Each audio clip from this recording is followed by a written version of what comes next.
Max column of the Capitol Hills police station, Okarisburg. So that suspect has been procedurally released. As to the remaining others, we have not arrested them, and we don't know where they are. Yes,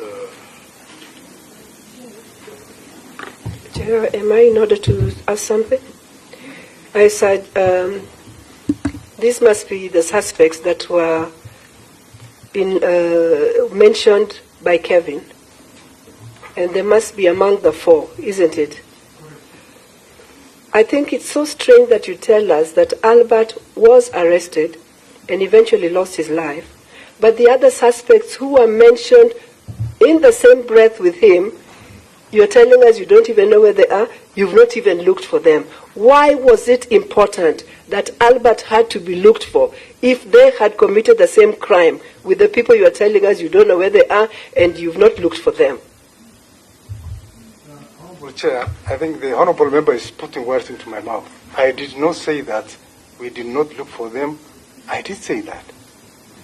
The first person we arrested was Kevin.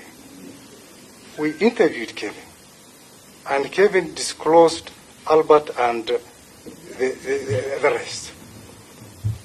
So the officers proceeded and arrested Albert while in Migori. The next logical course of action before this incident happened was for the officers now to go and look for the remaining. So it was being done, the investigation was being done systematically and not in a helter-skelter manner. Thank you. Yeah. I'm sorry that I'm taking too much time on this. Okay, but I think it responded. Yes, no. That of the 4, we've been mentioned as having committed the same crime. We are 4 of us. I would have expected that we are all brought in at the same time, but that didn't happen. Albert was brought in. So how many days has passed since Albert was brought in that the other people are still hanging out? That's not your observation on that. For the same crime. It's okay, Buirosa. The IG, the DCI had responded to that there are 4 suspects, 2 had been interviewed, including the one who is deceased. On the reason why, who started first, who was taken in first, just hold. Chair, it's only Albert who was interviewed. The other one is the one who reported kindly, the other 4. Please. Now I'm just making a correction. It's okay. Kevin is the one who mentioned the other 4. So he has been acquitted. He's been released. But of the other 4 that were mentioned, it was only Albert who had been called and interrogated and obviously has died. Okay. The other 3 have not appeared yet. I think you had made your point that you had 4 mentioned, including Albert, who is deceased. The one was interviewed, the rest you were to go to interview the rest. I think you made it clear. Yeah. The reason why this started first, I think we can. How many other questions pending? Is already one. Midday.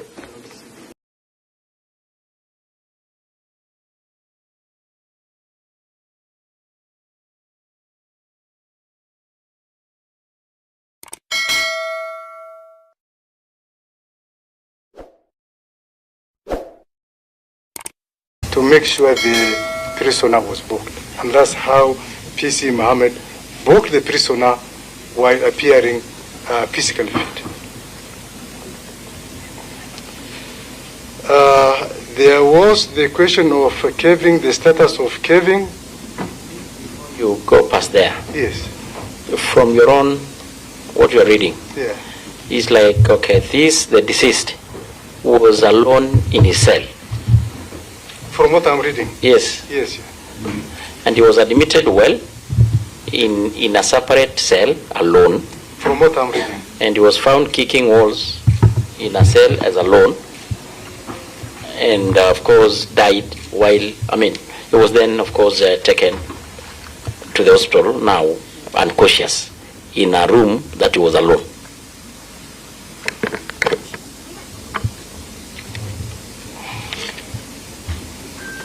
As regards Kevin, who was earlier on arrested, investigations were conducted, the Honorable Chair, and as I explained, the file was forwarded to the DPP, who were directed that we needed to cover some outstanding areas. which we are working on. And in view of that development, the suspect was released and an appropriate entry made at Capitol Hills Police Station, and he was handed over to a person we believe was his wife by the name Evelyn Makendo, who countersigned on the remarks column of the Capitol Hills Police Station, Okarisburg. So that suspect has been procedurally released. As to the remaining others, we have not arrested them, and we don't know where they are. Yes, Chair, am I in order to ask something? I said this must be the suspects that were mentioned by Kevin, and they must be among the 4, isn't it? I think it's so strange that you tell us that Albert was arrested and eventually lost his life, but the other suspects who were mentioned in the same breath with him, you're telling us you don't even know where they are, you've not even looked for them. Why was it important that Albert had to be looked for if they had committed the same crime with the people you're telling us you don't know where they are and you've not looked for them? Honorable Chair, I think the Honorable Member is putting words into my mouth. I did not say that we did not look for them. I did say that. The first person we arrested was Kevin. We interviewed Kevin, and Kevin disclosed Albert and the rest. So the officers proceeded and arrested Albert while in Migori. The next logical course of action before this incident happened was for the officers now to go and look for the remaining. So it was being done, the investigation was being done systematically and not in a helter-skelter manner. Thank you. Yeah. I'm sorry that I'm taking too much time on this. It's okay, but I think you responded. Yes, no. That of the 4, we've been mentioned as having committed the same crime. We are 4 of us. I would have expected that we are all brought in at the same time, but that didn't happen. Albert was brought in. So how many days has passed since Albert was brought in that the other people are still hanging out? Just not your observation on that. For the same crime. It's okay, Buirosa. The IG, the DCI had responded to that there are 4 suspects. 2 had been interviewed, including the one who is deceased. On the reason why, who started first, who was taken in first, just hold. Chair, it's only Albert who was interviewed. The other one is the one who reported the other 4. Please. Now I'm just making a correction. It's okay. Kevin is the one who mentioned the other 4. So he has been acquitted, he's been released.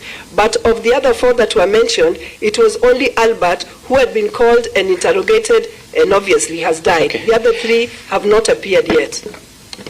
I think you had made your point that you had 4 mentioned, including Albert, who is deceased. The one was interviewed, the rest you were to go to interview the rest. I think you made it clear. Yeah. The reason why this started first, I think we can. How many other questions pending? Is already one. Midday. The question from the rest of members, kindly, because we still have a power to come in. Respond to Sigei, Ngeleche. I'll give you. So let's exhaust the question that were earlier asked by members. And that's why I was like, I don't want them to lose the track of the questions. I think Ngeleche did ask a question. Questions were not answered, so I hope they'll be answered. Because I asked IG, why isn't it important that the DIG should step aside to allow for effective and meaningful investigation? Joan Omondi, gender male. The above named patient brought in by policemen from Central Police Station at about 2 a.m. On examination, he was unresponsive, no spontaneous breathing, no cardiac activity. The entire body was cold, face swollen, multiple bruises, scalp cut on the parieto-occipital region, and had bruises on the limbs. The patient brought in dead, notification of death form, field policemen advised to go to Kenyatta National Hospital Police Station and to City Mortuary thereafter. Shah Mitali, Medical Officer, Mbadi County Hospital. Thank you. The letter. So members, the three questions you from LHA, it was actually one question. I actually did ask even personally also whether this patient was really picked up on Friday or Saturday, because what the father said is totally opposite of what the police reported. Saturday or Friday? The occurrence book, Honorable Chair, where we entered the arrest of Albert Ojwang at the Mawego police station, and when he was transported from Mawego to Central Police Station, we have all the relevant occurrence book and we shall provide the extracts. Thank you.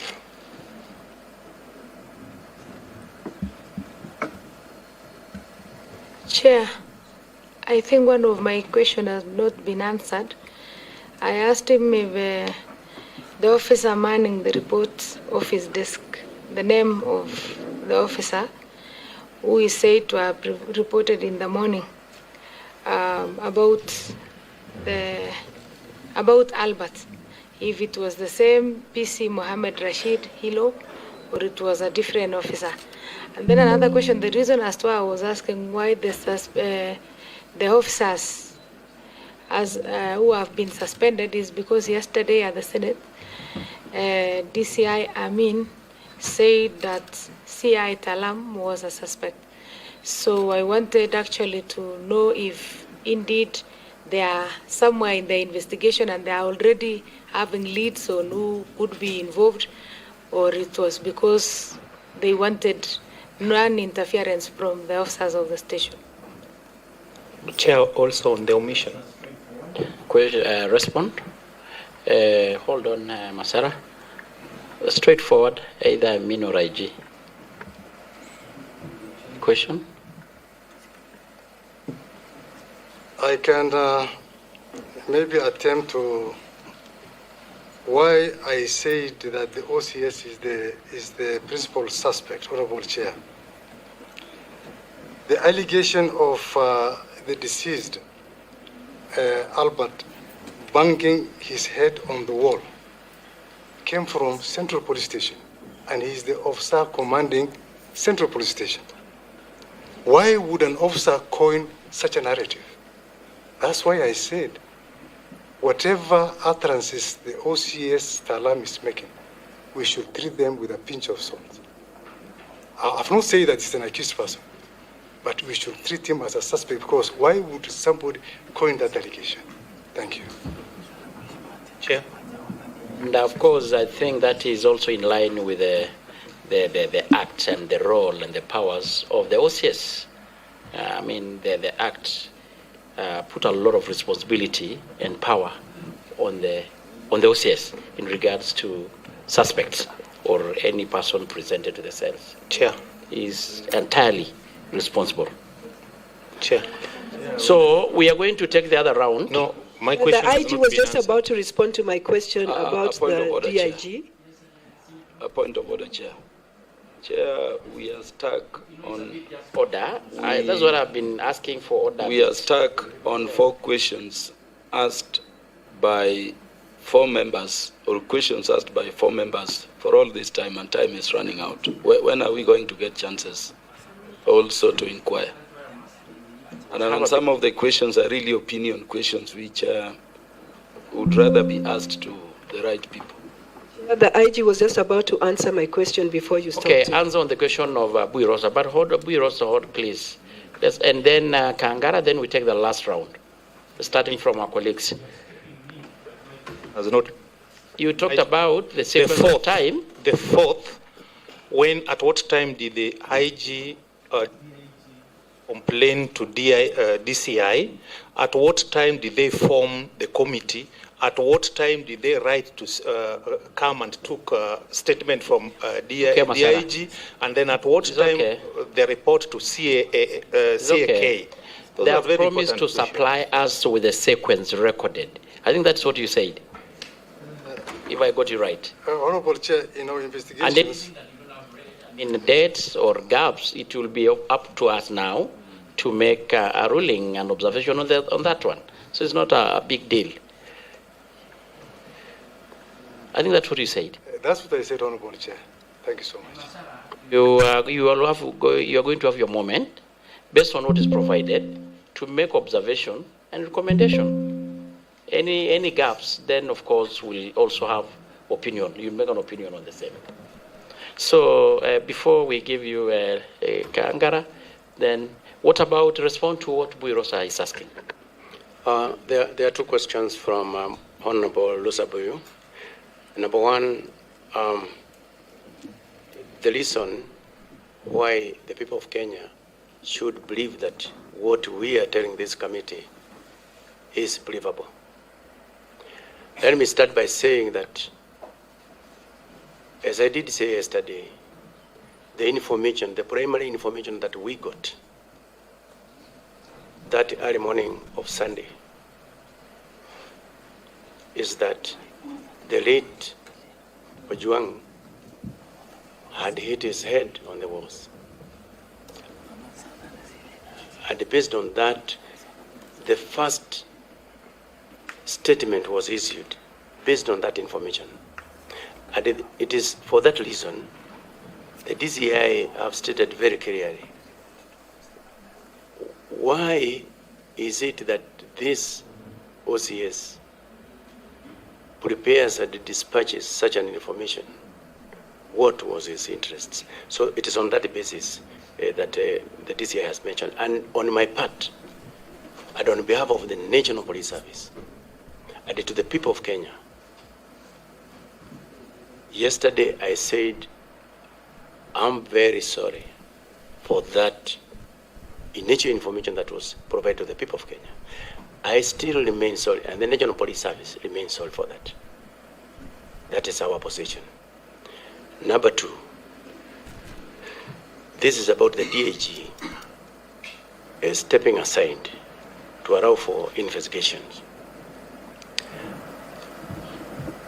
Only this one. There is an ongoing investigation by APOA.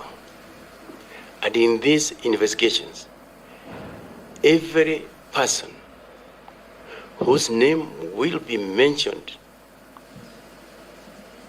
is to have played any role that led to the death of the late Albert Ojwang must record his statement, must show his side. And it is on that basis, I believe, if the DIG is going to be mentioned, then definitely we will write the statements, and I believe it's on that basis that now he can be able to step aside to allow for that completion of that investigation. My submission, Honorable Chair. Kangara's question? Did you ask a question?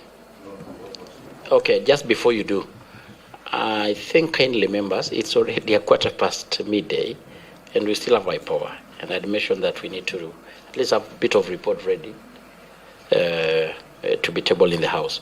So let's have another round, starting from the Senior Counsel, Kaluma. We go to Kangara, and our brother, who I think, did you introduce yourself even? Okelo. Honorable Chair, honorable members, my name is Jared Okelo, Member of Parliament for Nyando constituency. I am here as a friend of the committee who asked on behalf of the Kabondo Kasipul Member of Parliament the questions that have necessitated the presence of the officers here. I thank you. So,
and then at what time the report to CAK. They have promised to supply us with the sequence recorded. I think that's what you said, if I got you right. Honorable Chair, investigations. And in dates or gaps, it will be up to us now to make a ruling and observation on that one. So it's not a big deal. I think that's what you said. That's what I said, Honorable Chair. Thank you so much. You are going to have your moment, based on what is provided, to make observation and recommendation. Any gaps, then of course we'll also have opinion. You make an opinion on the same. So before we give you Kangara, then what about respond to what Buirosa is asking? There are two questions from Honorable Lusabuyu. Number one, the reason why the people of Kenya should believe that what we are telling this committee is believable. Let me start by saying that, as I did say yesterday, the primary information that we got that early morning of Sunday is that the late Ojwang had hit his head on the walls. And based on that, the first statement was issued based on that information. And it is for that reason the DCI have stated very clearly why is it that this OCS prepares and dispatches such an information. What was his interests? So it is on that basis that the DCI has mentioned. And on my part, and on behalf of the National Police Service, and to the people of Kenya, yesterday I said, I'm very sorry for that initial information that was provided to the people of Kenya. I still remain sorry, and the National Police Service remains sorry for that. That is our position. Number two, this is about the DAG stepping aside to allow for investigations. Only this one. There is an ongoing investigation by APO. And in these investigations, every person whose name will be mentioned is to have played any role that led to the death of the late Albert Ojwang must record his statement, must show his side. And it is on that basis, I believe, if the DIG is going to be mentioned, then definitely he will write the statements, and I believe it's on that basis that now he can be able to step aside to allow for that completion of that investigation. My submission, Honorable Chair. Kangara's question? Did you ask a question? Okay, just before you do, I think kindly members, it's already a 1:15 midday, and we still have our power. And I'd mentioned that we need to at least have a bit of report ready to be tabled in the House. So let's have another round, starting from the Senior Counsel, Kaluma. We go to Kangara, and our brother, who I think, did you introduce yourself even? Okelo. Honorable Chair, honorable members, my name is Jared Okelo, yes. Member of Parliament for Nyando constituency. I am here as a friend of the committee who asked on behalf of the Kabondo Kasipul Member of Parliament the questions that have necessitated the presence of the officers here. I thank you. Liz Chelule. Yeah, thank you, Chair. And sorry for coming late. I am Liz Chelule, County MP, Nakuru, and committee Let's have a question from the three members. Kaluma, Kangara, Gerald, do you have a question? Of course. Then I think we'll be trying to, let's go to be a bit precise.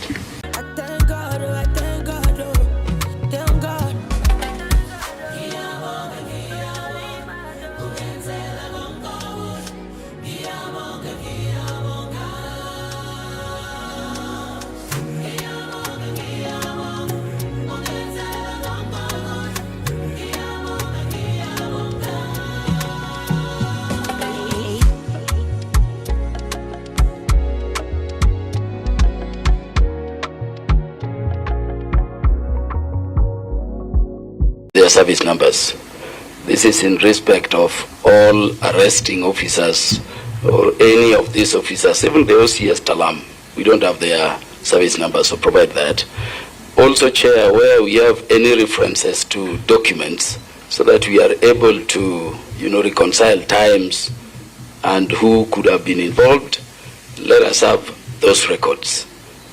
Whether it is OB, let us have those records remain here permanently so that we can seal any material coming forth during the process of these investigations from, any possible claims in future of interferences with the records.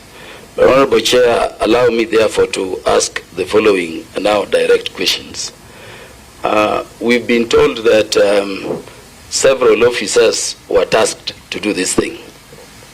In the course of arrest, there are officers now being involved other than those indicated to have been put into the team. And these officers are Senior Sergeant Sigei. He was not in the team initially put to investigate this matter. Sergeant Korir and PC Rapodo. Maybe a clarification on at what stage they were involved and with what particular role to undertake in the process. Number two, Chair, which officers among the arresting officers traveled with citizen Albert Ojwang to Nairobi? Number three, which officers handed him over to the police station for reporting, which you indicate was done by PC Mohammed Ilo Abdullahi? Which officers handed him over? It is important to us. Number four, Chair, which officers took him to Mbadi, complete with their PC numbers? And then, Chair, there is something that has been explained, but we need more information. IG, this gentleman dies, it is claimed he is found kicking, and it is attributed to self-inflicted injuries, of course now confirmed not. CCTV at Central Police Station, and there are very many of them, appear to be disabled. I'm happy investigations are going on to confirm what records could be available and who could have interfered. But what do you tell those people who say these were not mere coincidences, but clear attempts at cover-up? Lastly, Chair, who is in charge of murder investigations here? Because I see two aspects of investigations going on. One is investigations into the death of this gentleman, which will be a criminal case. And there is also investigations relating to police conduct, because it appears the gentleman died while in custody of the police, and so police could be involved. There are these two aspects. Are they both being conducted by IPOA, or there is an aspect IPOA is dealing with and an aspect the police is dealing with, and if so, to what extent? Chair, I thank you. Safe to say, Chair, that there are questions we would rather direct to entities other than these people. We want everybody who was involved in this death to be apprehended and to face justice in its fullest. Just as also we don't want anybody who might not have been involved to be brought in. So could you be circumspect? And in doing so, I ask my question, why is it that to date people have not been taken to court? Because listening to you, prima facie, there are people who should be in court by now. And I'm saying this, Chair, because unlike the other house where you were for a whole day yesterday, you know the powers of this house over you. Why are you coming before us before you take people to court when from your evidence we can see people who can be presented, even just to be held before the conclusion of investigations, and people who could be interfering with evidences outside there? From the material you give us, Why have you not taken people to court? And could you assure us, before the end of business today, now that you appear before the House, that oversights you? And IG, you know our powers over you are not like the powers of where you were yesterday. Can you assure this committee before you leave, that by the end of business today, there will be action from which Kenyans can see that you are not treating the cases of some Kenyans in a different way from others? I thank you, Chair. So much. IG, I think what Kaluma has raised is very crucial. And just to put it very precisely, is that we have already a list of suspects. I think that's actually to the DCI. What holds you back from having them apprehended, presented to court, and make a plea to courts to allow you more time to conclude the investigation? At least they keep interfering with the investigation.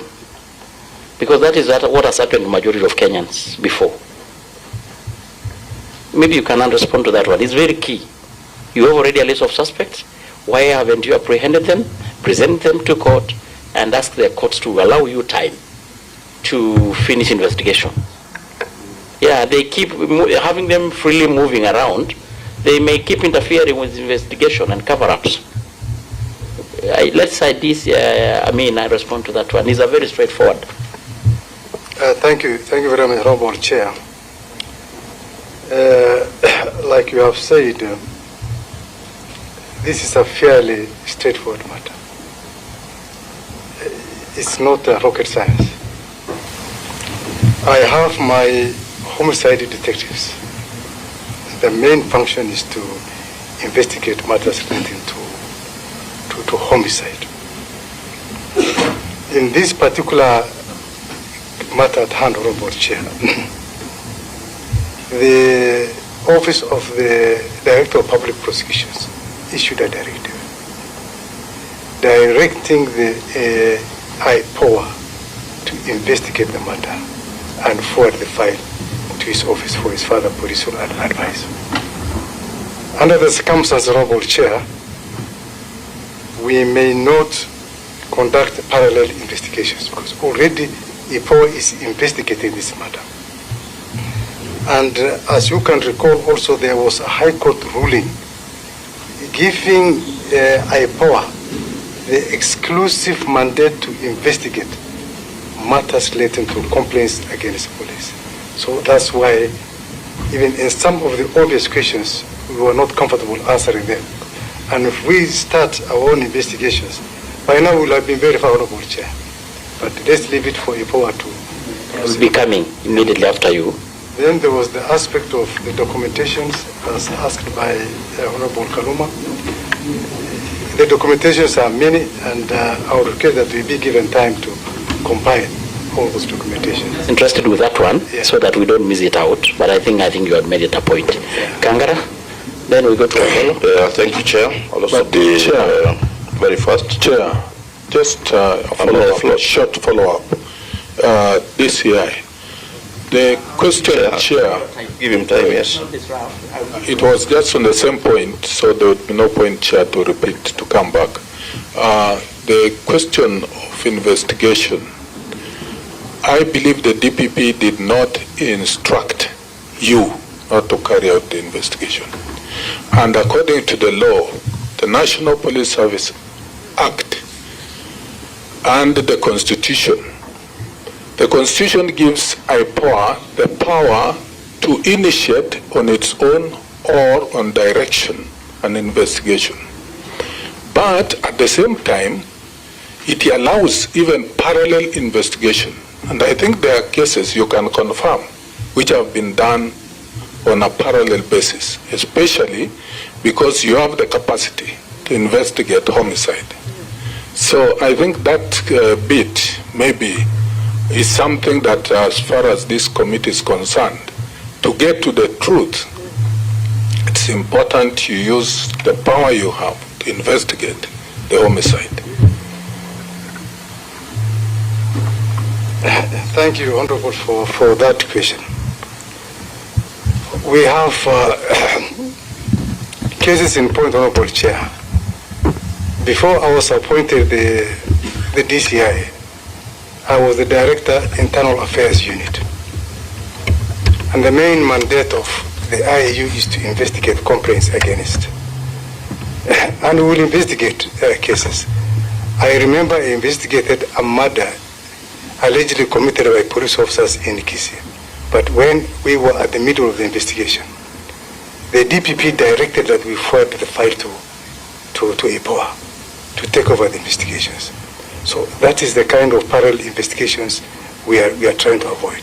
And for this particular case, it was very clear, in as much as it is a mandate, the DPP directed EPOA to investigate the matter. Thank you. Thank you. Yeah, two straight questions, Chair. One is that when Eliud Langat reported the matter to DCI, after your investigations, you arrested one Kevin Moinde, and it is Moinde now who mentioned 4 other people. Can you tell us why you decided, out of the 4 people who were arrested by Moinde, to arrest Albert Ojwang and not the other 3?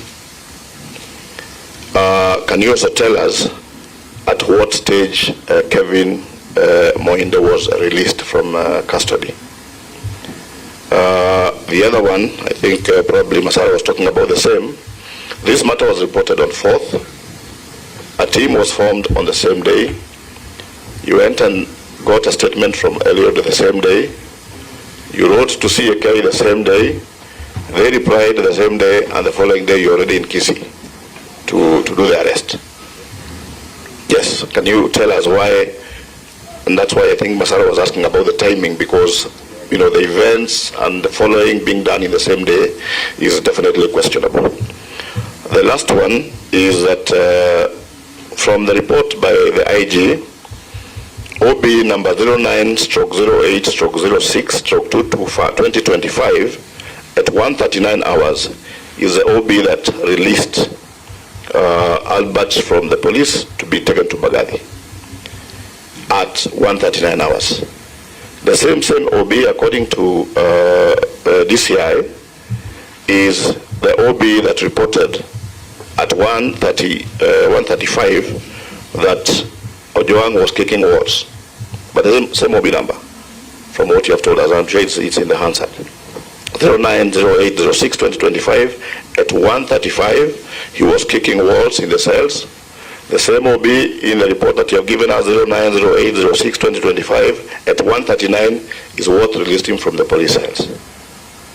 Can you get a clarification, probably, Chair? And also, because DCI was reading verbatim from the electronic OB, can you also get the OB that now released him from the police cell to be taken to Mbadi? Thank you, Chair. Thank you very much, Chair. I am acting on behalf of the complainant, who is the Member of Parliament representing the deceased.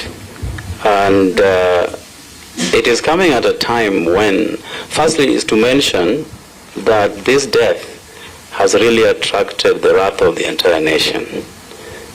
Coming at a time when the IG himself, in the course of his vetting, undertook to uphold the highest integrity within the police service.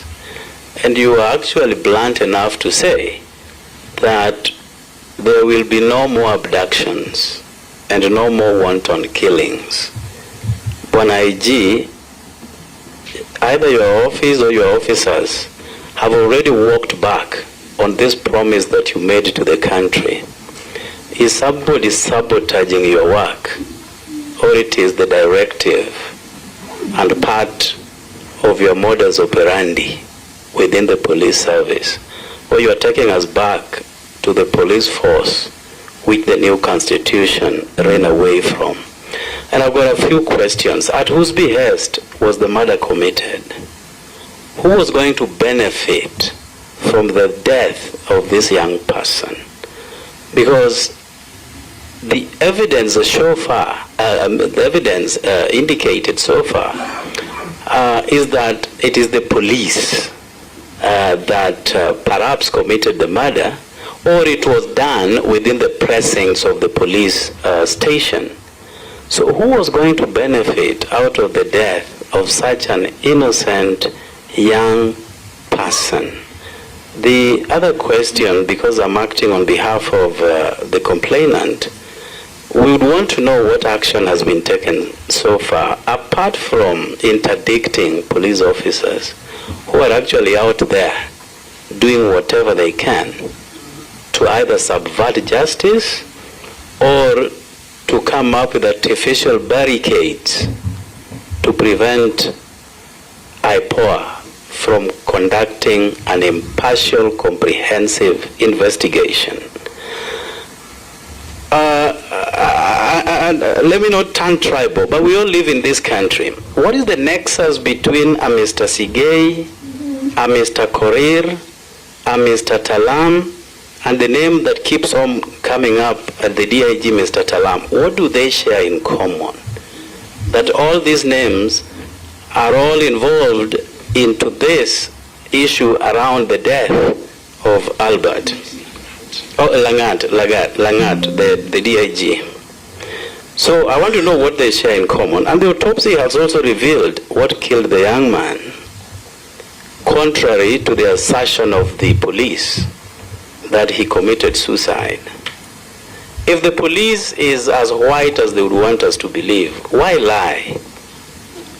At the very least, when this matter came up, has the police unit visited the family to commiserate with them and to assure them of an impartial probe over this matter?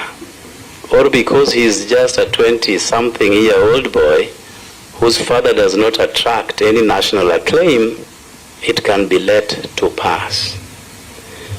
I want to give credit to the police for a very swift investigation they carried out when we lost our colleague. And in the next 1 day or 2 days, somebody was appearing before the court of law on this matter. Perhaps because he's just a small person. This is the 5th day without any action. The 5th day. And the suspects are known. Their names have been shared publicly. So why? Why the silence at such a critical moment? And again, the CCTV footage, we are told, was deleted, particularly on the times that are under probe. Why would the police delete a CCTV footage if they have no role to play in the death? Why? Those are the questions I'd wanted to ask on behalf of the complainant. I think it's very crucial questions. And lastly, because members, we have to finish so that we can allow the rest. I think you did. Chair, mine, the one I asked was just a follow-up to what you raised, Chair. Okay, so what we have Give me just an opportunity to ask one question. Chair, who authorized or gave orders for Ojwang, the late, to be moved from Homa Bay to Nairobi? It's a crucial question if we can clarify. I just want to ask. I think it's not really, the question should have been, why move him to Nairobi? I think we have our police stations all over the country. Wasn't it enough DIG or DCI to have the suspect, Ojwang or any other, being interrogated in Homa Bay? Wasn't it enough? I think that is... Chair, the question I asked is who authorized? The why is also another question, but the one I've asked, Chair, is who ordered that the suspect, I'm sure because Chair, a question has arisen. I'm asking, yes, because you kind of presume that it must have been the interrogation and the arrest, even, should have been in Homa Bay, right? I agree with you, Chair. The framing may be different. Thank you, Chair. Your point is you made your point. Vice Chair? Those ones, we should be winding up and try to capture every member's question.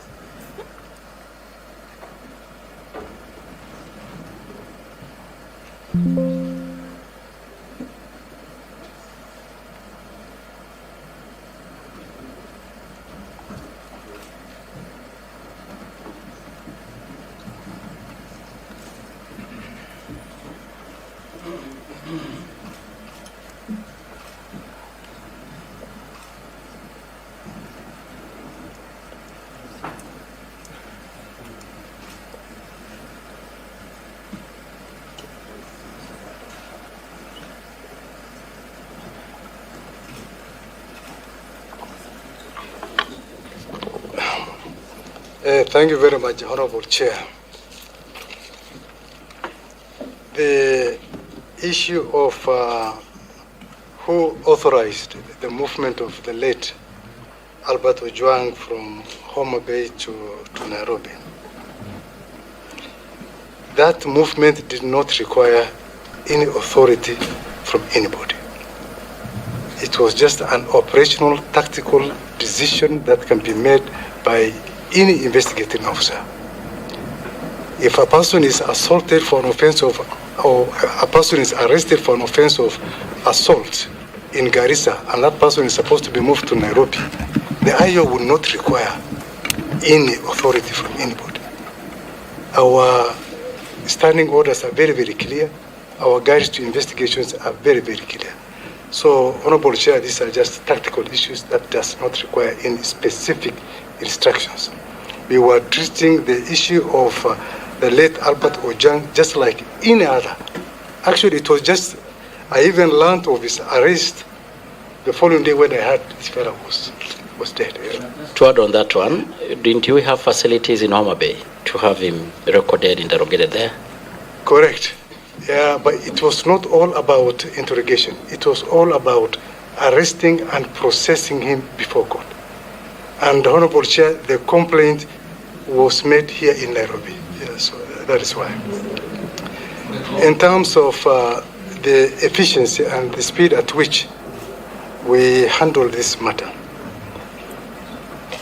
I really liked the observation by the Honorable member there that it took us almost 3 days to investigate the murder of Honorable Charles Were. And we're very efficient. And we were able to apprehend all the suspects. And we used the same speed, the same zeal, and the same efficiency to make sure that these other culprits are also arrested. I assure them that MOGO is there to support them. They'll customize the solutions to fit the challenges you're going through or the need that you have at that point.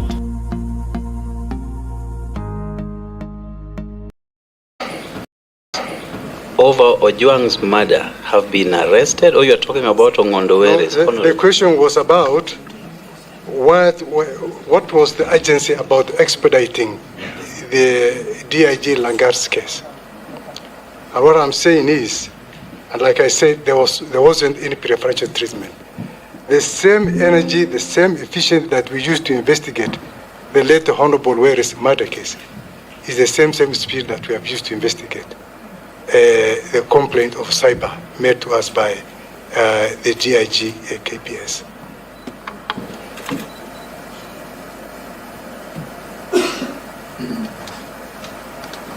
And like I said, Honorable Chair, it's not the first time that the DCI is expediting cases. We have resolved several other cases, similar cases in the past with the same speed. So, and that of DIG Lagat is one among the many statistics and the cases that the DCI was able to resolve expeditiously. Thank you.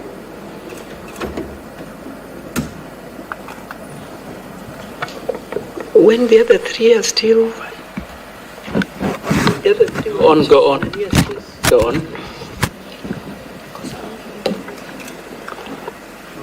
Okello's question. Try to do it under 2 minutes, then Kangara. I think Kangara was it was the issue of time again. There will be. And I think members, I did ruled that on the issue of OB and the entire sequence, we are going to be provided. It's okay, we'll extract it from the record. They're going to provide the entire record from OB, from the sequence. It will form part of our findings and observation in our report writings. So go on, please. We must be finishing this in 10 minutes. Thank you very much, Honorable Chair and Honorable members. The questions from Honorable Kero. Why are we still having abductions? So when I was here before this committee, when I was being vetted, I was very, very clear in my mind that I will operate within the frameworks of the law. And let me also state this. I feel a lot of pain for losing that young man. I feel the pain because I'm also a parent. And for that reason, we want those investigations done quickly, and those who have committed the offense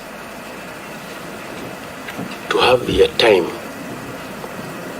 as directed by the laws of this land. On abductions, every case reported to us, to the National Police Service, on missing persons, we investigate them with the same seal. The DCI, as we speak now, he has a team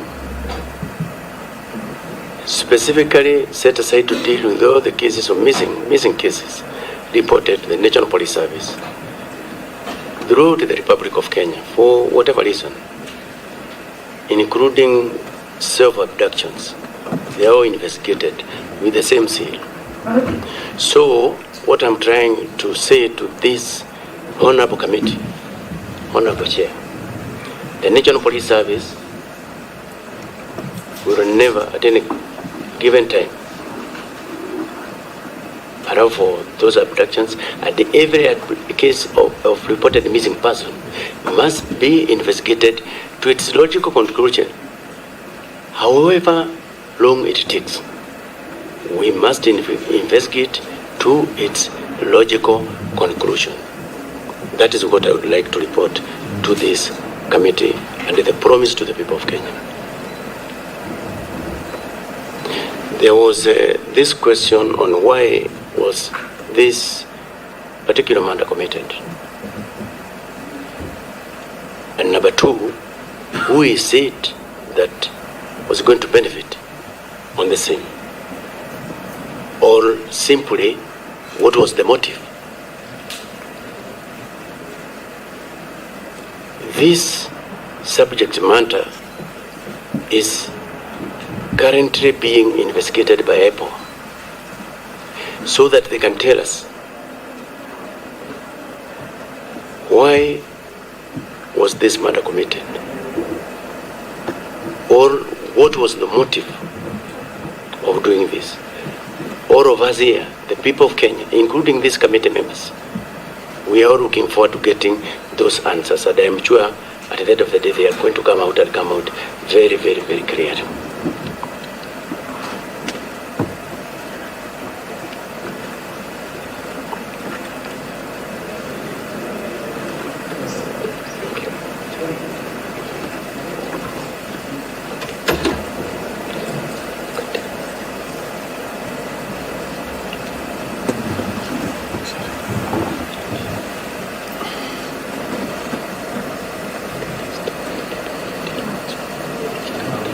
I asked about visiting the family to commiserate with them. Thank you very much, Honorable Chair and Honorable Members. That is something that we had already planned to do this afternoon. And if we could have been through this, I had my team. We have already, sent our message of condolences to the family. And I have said, all of us here, we are parents, and we feel the pains. We feel that pain that the parent is feeling. For that reason, we'll also be together with them and condole with the family, because we are part of this society, and we feel the loss.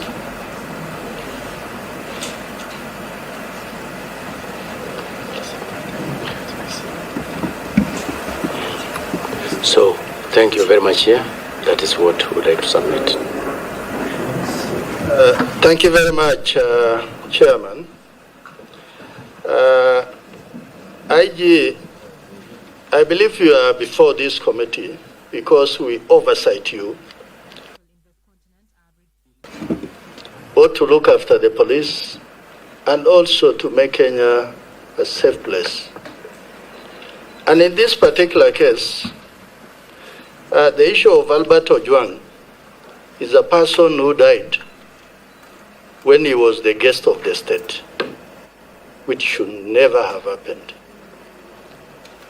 And what we must discourage all of those who are under you is this thing of blue code of silence. When a crime is committed, it is a crime. We cannot look the other way.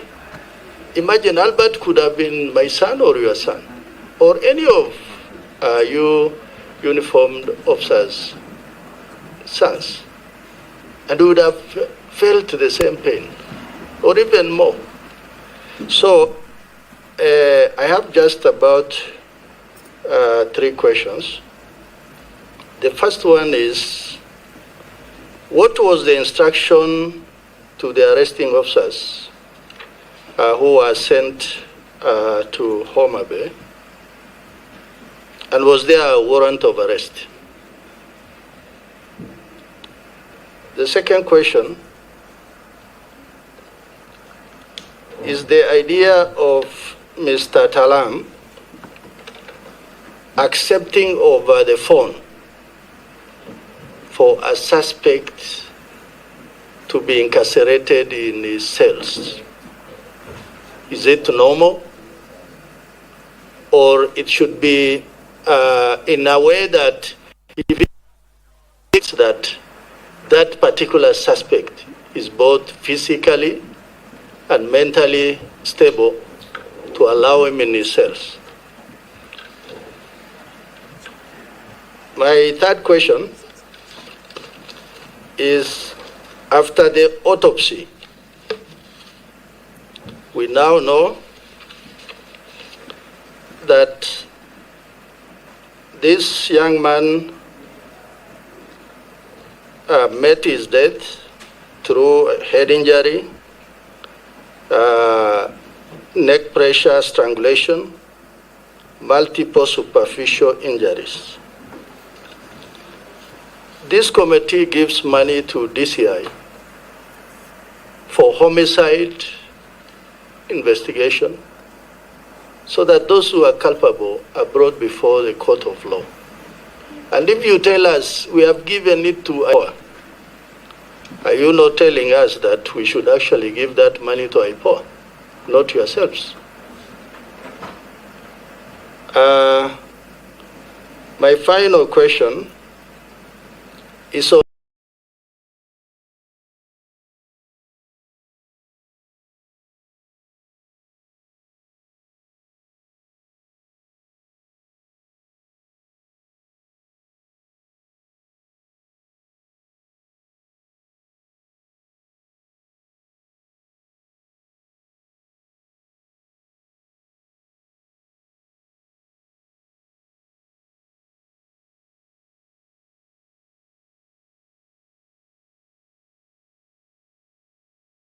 this issue of Central Police. Central Police is at the heart of the city of Nairobi, with a population going to 5-6 million. And it is the most important station in Kenya. Why do we have a chief inspector who runs the Central Police? Yet all other officers in Nairobi, you'll find the IG, the DIG, all the senior officers are in Nairobi. For him to be able to not take instruction from any other person, it means the the OCS in Nairobi must be senior enough to even reject orders that come from in any direction which he or she believes that it is unlawful or he's not comfortable.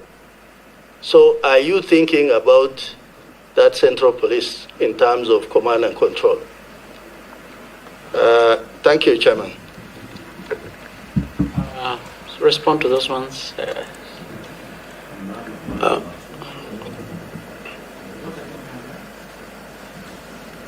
Angara, I think I did make a ruling on the issue of the missing gaps or the gray area on the OB and the sequence. About OB asked 4 questions. What about and none of them was answered. They should have the questions. Which ones? Sorry? Which ones? I asked even when Kevin was released from prison, the Moinde person, did not get that kind of an answer. Huh? Right? Yes, I talked about the OB. But I don't know. I think I said on the issue of the sequence, they will provide what they have. On what is missing, it's Kenyans are watching, Chair. They should just be able to answer these questions. Yes.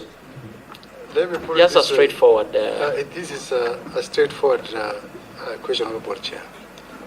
Like I said, we'll be able to share with the committee all the documentations relating to the complaint filed by the DIG KPS, the OB entry relating to the arrest of Muinde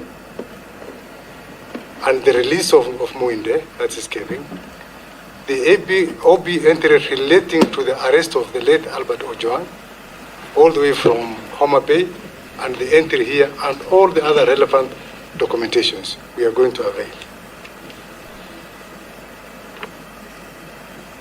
To the last questions. While there,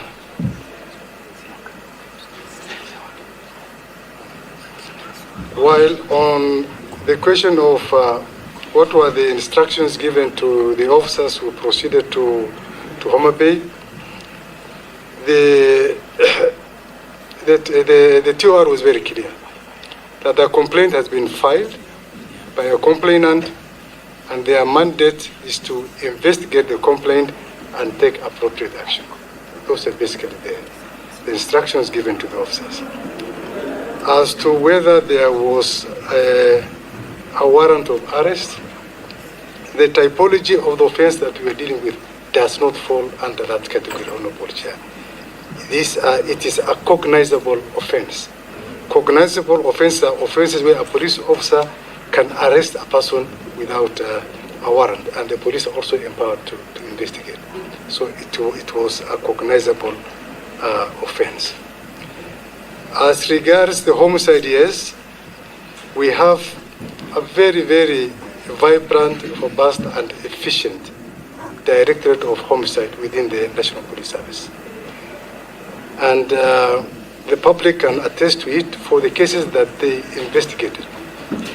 They were able to investigate those cases very, very professionally and apprehended the killers. They were involved in the investigation of the late Honorable Were's matter and several other high-profile cases. Note that, Honorable Chair, we don't have the capacity. We have the capacity. We have the willpower. We are willing to investigate, even if directed today.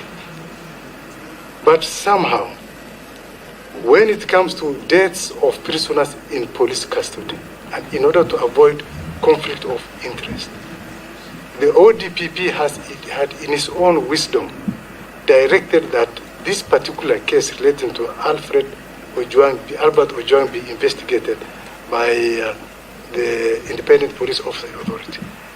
And Honorable Chair have also cited the ruling, High Court ruling recently, stating very clearly that all cases involving complaints against police officers, even the Internal Affairs Unit, cannot investigate. And these were issues we have been discussing very, very seriously. That particular ruling, how does it place even the DCI and even the functions of the National Police Service? An order barring us from investigating complaints against police.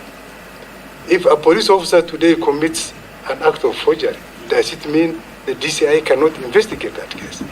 So these are small issues that I'm sure we'll be able to surmount. But like I said, we have the capacity and the capability to investigate this particular case with a lot of efficiency.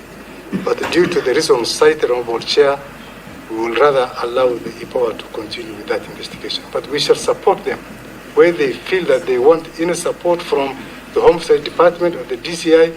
We are ready and willing to support them anytime. Thank you. Now that brings me to the very first question about the role and of the internal affairs units, and I've seen them in. Maybe they can just add a voice. Have you done anything so far to this end in regards to what is under investigation?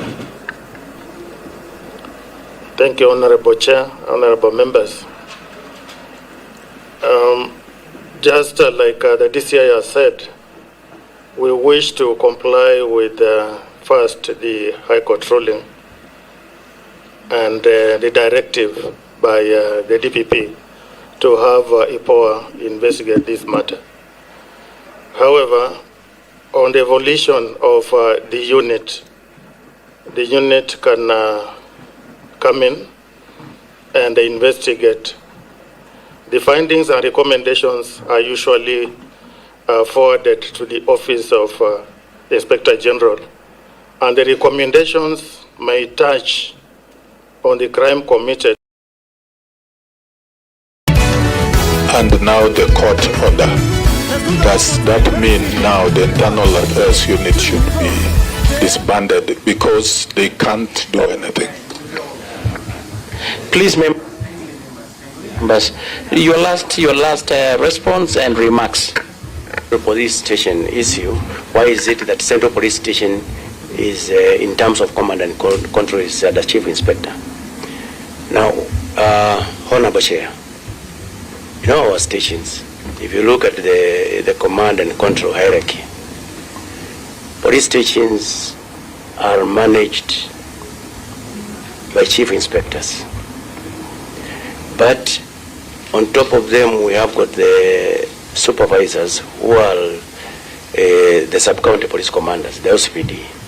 And in the case of Central Police Station, the OCPD and the OCS, that is the station and the divisional commander's office, they are housed in the same unit. Then on top of that, we have the county commander, county police commander within a county. However, in Nairobi, we do have a regional commander taking care of the entire Nairobi because of its peculiarities. But all of them are within hard reach. So meaning the OCS must do what belongs to the OCS because it is in black and white and it is well guided. If he has any problem, he will consult his superior, who is in this case the divisional commander, and so forth and so forth. If there are major issues, the regional police commander is also there to be consulted. And if the regional police commander has issues, he can now consult the entire hierarchy.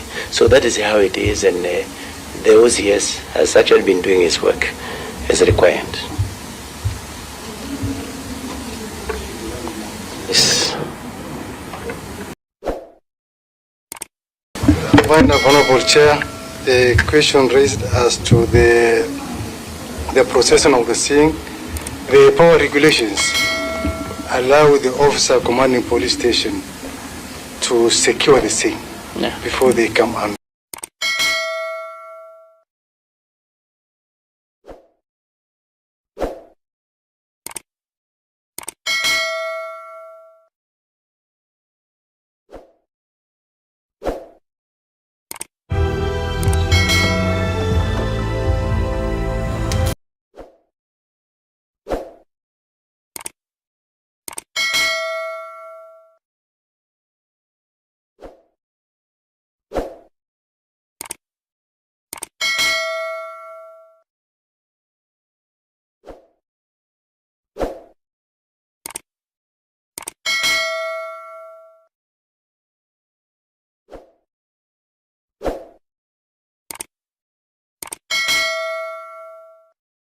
billion on top. It's highlighted by the CS Treasury is consistent with the House resolution. And I think it's basically he just wants to inform the public of the next path for 25-26 going to apply. Okay. Yes. Now we understand, like you said, we understand that that's just the budget highlights. It's like you set aside some planning in your house, and you're like, I need this money to buy this, to buy this, to buy this. Yeah, where will you get the money?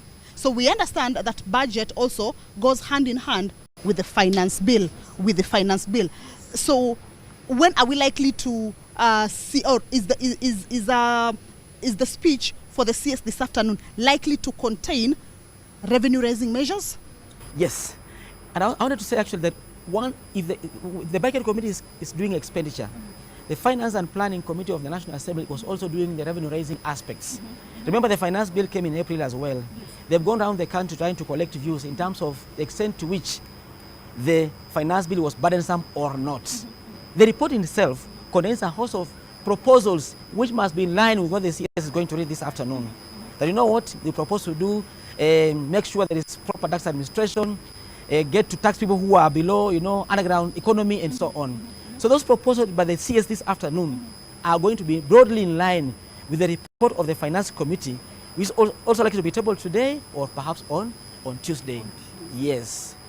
Now we are at we are looking at the finance bill, and I'm sure so many people would like to understand. Like you said, it's a bit slow or a bit down in terms of adding new taxes. Yes. So if we are not going to put more taxes, from where you sit, how is the government going to raise revenues? It's money for the next financial year. Which are the areas that it's likely to target? Yes. I want to take you back. This is very unique. 2025-26 is a unique financial year in the sense that for the first time in the history of Kenya, that the revenue forecast underpinning the budget policy statement it was higher than what is contained in the budget for 25-26. Okay. Why? Because I think Treasury in their own wisdom realized that they've been over-projecting revenues every year, year in, year out. Year out, and then they do not. The actual outcome is not yes. Yes. So basically, you realize that the revenues is a shortfall. Parliament itself did accept that indeed this time around, let's have a lower revenue base. And my imagination is that the finance bill for 2025-26 is basically geared towards improving tax administration. Okay. So, just basically focusing on the current existing taxes and now trying to get more from the population by improving efficiency of collections, leveraging ICT in everything. That's the point. Okay. So I don't expect the current finance bill before the House by the Finance Committee to have far-reaching measures in terms of tax. I doubt. Maybe just allow me to put you on the spot on this one. Perhaps you have even had it out there that much as the finance bill does not directly indicate that there are taxes that will be increased. Yes. We have other laws. Yes. Kuna miswada sheria zingine that chini ya maji introducing the laws that will come for the mwananchi in terms of taxations. Do you agree with that? I beg to differ. I myself have gone through the finance bill where we advised Parliament, and I can tell you for sure, the only thing that we have done basically is, remember, there's something called tax expenditure. The amount of revenue loss through exemptions is so huge. It's 2% of GDP, is about 400 billion shillings. So every year we lose about 400 billion shillings on tax expenditure. And those expenditures are not passed over to mwananchi. So what the bill has done is to remove a few of the items from exempt to zero rating, from zero rating to vertible. Okay. Yes. Exempting to or zero rating or exempting to zero rating, but there's one maybe you exempt here, but you do a 16% VAT on the other one. So you've exempted on this side. Yes. Or you've removed, let's say if it's excise duty, but again there's the VAT that has been increased on that side. Do we have such kind of laws? I doubt. The other issue that has been raised, again, maybe you can also help us understand, is that the manufacturer has been targeted in terms of from the manufacturing sectors, but then at the end of the day, the consumer will bear the brunt. Yes. Is that part of... when you go through the schedule of all items that have been moved from exempt to zero and zero to vertible of 16%, I think that's carefully done, and I'm sure the public will be seeing the outcome of the Finance Committee report. I don't want to preempt, but I'm sure they've listened to the public, and those necessary changes, I'm sure, are made in the report, and we'll see soon once the report is tabled. Okay. Yes. I want us to go back a bit on the budget process. Today, the CS is coming to present the budget highlights. When are we how does it work together with the appropriations bill? At what point are we likely to see the introduction of the appropriations bill? Yes. You know the current system, the role of the CS Treasury is to come and inform the public on the policy priorities of government for the next year, which is 25-26. However, nothing is secret anymore. The House is already done with supply. Today and tomorrow, we are in the process of publishing the appropriation bill. So by next week, we'll have the bill in place. So basically, the CS wants to inform the public that, you know what, all this time from August through parliamentary process, these are the policies of government of the day. There's nothing new. Unlike before, where, he used to come with a briefcase pre-2010, he will hide, people will even hoard things, The transparency around the budget is very clear under Article 201. Under Article 201 of the Constitution, yes. I would also like to understand, or maybe we can help our viewer also understand in terms of, we have the Committee of Supply, which you've said has supply. Then we come back and look at the appropriations bill. Yes. Appropriation, supply, maybe you can try and the link. Under the link between the two. So the House, once the House supplies resources through a House resolution, that resolution is taken back to back and is legislated by now, publishing the bill. So when you take the Committee of Supply report of the House, compare with the bill, it is back to back. So basically the supply resolutions are now legislated by passing appropriation bill for 2025-2026, which is required to be passed, to be signed by law on or before end of this month. End of this month. End of this month. That will also help in that. Actually, that is what will be the framework for appropriating the monies. Exactly. So the monies that will be appropriated is what we have already seen. For instance, we understand the report of the budget committee had indicated that, let's say for the examination, 5.1 billion, 5.9 shillings, billion. yes. So that one is already there. Yes. So when it comes to appropriation now, we're like, this money. You'll see. It's going for this purpose. All right. Exactly. Okay. Exactly. Okay. And the CMS twin between the budget committee and the finance committee, and that's why perhaps today or Tuesday, the finance committee must be able to table its report, because they are raising money. So once the two documents must be tabled nearly together to see how the figures are balancing. In the event the finance committee has far-reaching consequences of reducing the revenues, then we have no choice other than revising the same figures in the appropriation bill. Yes. Let's talk about the two bills, appropriation bill and finance bill. Yes. Appropriation is supposed to be done by the end, before the end of this month. Yes. Finance bill is around September. We need to be. No. The new law requires that you pass the finance bill and appropriation bill on or before end of June every specific year. What are we likely to see happening in the National Assembly next week with regards to those two bills? Number one, next bill, of course, next week, we will suggest that perhaps they start with the finance bill, look at the host of measures proposed by the finance committee, pass it, right? We see the revenue impact, then now subsequently pass the appropriation bill. Okay. So in our view, the appropriation bill must come after the finance bill. But surprisingly, remember I said that unlike before, the total revenue yield in this finance bill, the way I look at the numbers, I don't see anything more than 20 billion. More than 20 billion. And that's why I'm saying that unlike before where we used to raise 200 billion shillings, this finance bill is just about cleaning up and making tax administration easy to implement the digital economy, the underground economy, people who have... We'll take your word, but when we see things different out there, of course, we shall come back to the platform and say, why did you not tell us exactly what was going to happen? I think history will prove me right. All right. Yes. Okay, we hope so. Maybe as we wind up, we have also seen that government is planning to reduce on external borrowing and more of internal borrowing. Maybe you could just kindly explain to us exactly how that will work with the manufacturing sector and all the other sectors, or even investors in the country. Yeah, the intention of government is to reduce, both domestic and external borrowing. And I'll say this, the current deficit in the budget is 4.7% compared to 5.6% for 24-25. So there is a slowdown of deficit, meaning that they are trying as much as possible to reduce borrowing in general, right? However, given the external environment as we speak, Treasury has carefully perhaps, considered the external environment against domestic environment, and the numbers is about 60% domestic, 40% external. But I think over the medium term, the intention is to reduce domestic borrowing slightly up to the next 3 years. You see slowing down because when you borrow so much in the market, probably sometimes it chokes the private sector in terms of getting the same resources they are competing with.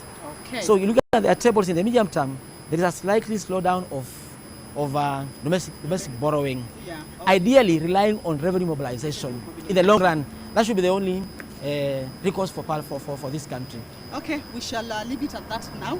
I would have wanted to ask maybe why would we need supplementary budget? Where do these supplementary budgets come in after a whole year of planning and saying we need this money? Then you see supplementary 1, supplementary 2, supplementary 3. Maybe as we went up, if we could do it in 1 minute, why exactly do we need supplementary? Why exactly? One problem. Revenue forecast. Okay. You get your revenues wrong, you have to revise the budget downwards. Okay. But this year, given that the okay. revenues seem realistic, we hope and pray that 25-26 we'll have very few supplementaries going forward. Okay. Thank you so much, Dr. Masinde, for you. the insights. Actually, I have learned a lot, and I've actually, I can be an expert now. Maybe if you could do an interview on me to try and explain to you on that. But that has been Dr. Masinde, the Director Parliamentary Budget Office, of course, giving us the insights into the budget process, what we're expecting this afternoon, what it means for the country, as well as what comes next. Finance bill is coming next week, so we shall be here to try and see how all that is taking place. But again, we will understand that the process has not, where we are right now, we are going to see the budget highlights from the CS National Treasury. And as Dr. Masinde has indicated, it's a process that has been on for a whole year, from August last year all the way to now, and we are not done yet because we still need the appropriations bill and we also need the finance bill for the whole process of the 2025-2026 financial year to be done. So what we're expecting to see this afternoon is to understand more from the CS, and of course to be able to understand how the revenue raising measures are. But of course we understand that the budget process has been done by the National Treasury alone. National Treasury has been working hand in hand with the Parliament, specifically National Assembly. And of course, we understand that there are a number of committees. One of the most crucial committees in this particular budget process is the Budget and Appropriations Committee. And I will be joined in a few minutes. I will be joined by the chairperson, Budget and Appropriations Committee, Honorable Samuel Atandi, who will of course shed more light to us on exactly what changes or amendments they made from the budget estimates that came from the National Treasury. Remember, what we have heard from Dr. Masinde is that there were amendments, there were additions of some money. So we want to understand exactly how did they come about with this, why they felt it was important, and how they will, or rather, did they also try to consult? Were there consultations with National Treasury? Or what came from National Treasury got some amendments from the National Assembly and that was final? Or how are they working hand in hand with the National Treasury? Remember, this is a unique production that we are doing for you from the Parliament buildings as we await for the budget highlights from the CS Treasury and National Planning. This is the maiden, or if you like, the inaugural budget by the Honorable CS John Mbadi. This will be his inaugural budget highlights that he'll be making in Parliament. How different will it be? Of course, we have already heard how different it is. So allow me now to bring on board the Chair, Budget and Appropriations Committee, Honorable Samuel Atandi. How are you? Good afternoon. Good afternoon. Shukran sana for joining us here. Thank you very much. This is our own unique bench here at Parliament. Thank you. All right.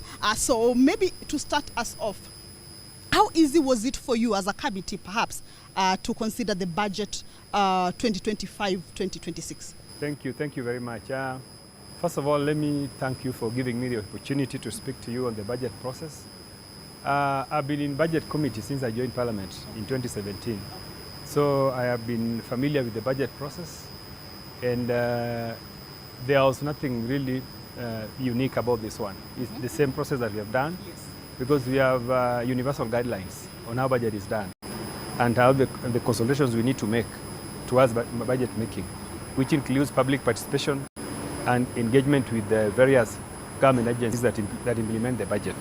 So we did that successfully, and we went to many counties to talk to Kenyans about their expectations in the budget. So I think the process was seamless, and to date we have done a very good budget that is very consultative. And as I assured the Kenyans when I took over as chairman, that one of the things I was going to ensure was to ensure that there's equitable distribution of resources. across the country. I want to confess that we have done that by and large. Yes. Now, talking about the equitable share, or rather how you did the budget, the equitable budget, one of the things that I heard from the members of parliament as you had presented your report was that the budget was balanced. What exactly do they mean by the budget being balanced? You have been a member of the budget committee, as you said, throughout your parliamentary terms. When they say the budget is balanced, where were we going wrong initially and how is it balanced now? Balanced, it means that the projections that are in the budget are realistic. For example, one of the areas that affect our budget making process is that we normally do not project revenues accurately. Sometimes we say we are going to collect, let's say, 2.5 trillion, but in the end we collect less. So this time around, I think we have been more realistic about our revenue projections.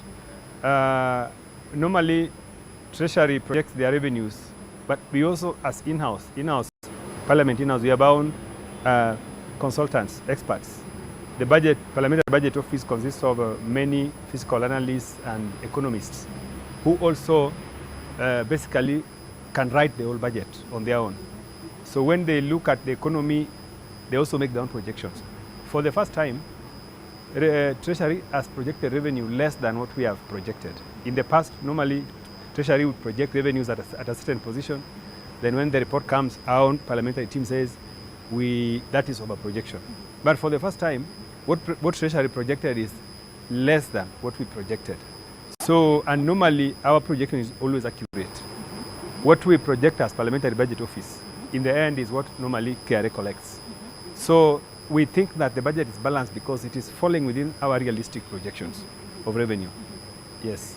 You say what Parliament projects is what KRA collects? In most cases, what Parliamentary Budget Office projects, in the end is what normally KRA collects. KRA collects. But in the past, Treasury projects higher than what KRA normally can achieve. Okay. Yeah. Okay. So what are the projections for this year, maybe for the benefit of our viewer? Yeah, Treasury projected in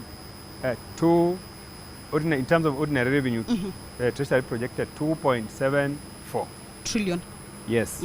But Parliamentary Budget Office projected 2.77 trillion. So you see, it's less. It's less. Yes. So we think that that is fair and realistic projection. And that is what we shall go by, or the government shall go by. So budget making is the work of Parliament. When what Treasury brings to us are just proposals. Yeah. So it is now what we present. That is now what is the budget. So, but the proposals from Treasury are what forms our benchmark for budget making. So we did not tamper with it much. From what Treasury projected, we increased the final report by about 10 billion. Okay. Upwards in terms of revenue. In terms of revenue. Yes. Perhaps. So, which figures is the Cabinet Secretary for Treasury this afternoon going by? Is going by our figure. Because which is our budget. Yeah. Remember, we went through the budget and tabled our budget. Yes. Which we went through up to yesterday, but we did Committee of Supply. Yes. Now that is the report that he's going with, because that is the actual report. That is the budget. He cannot come with a budget which is not in our report. Because if he makes a proclamation about an expenditure, and it does not take into account what we have done as Parliament, then that cannot work. So what is coming to highlight is the budget that we have done as Budget Committee and we have passed on the floor of the House. And at what point did you decide that this money has to be added?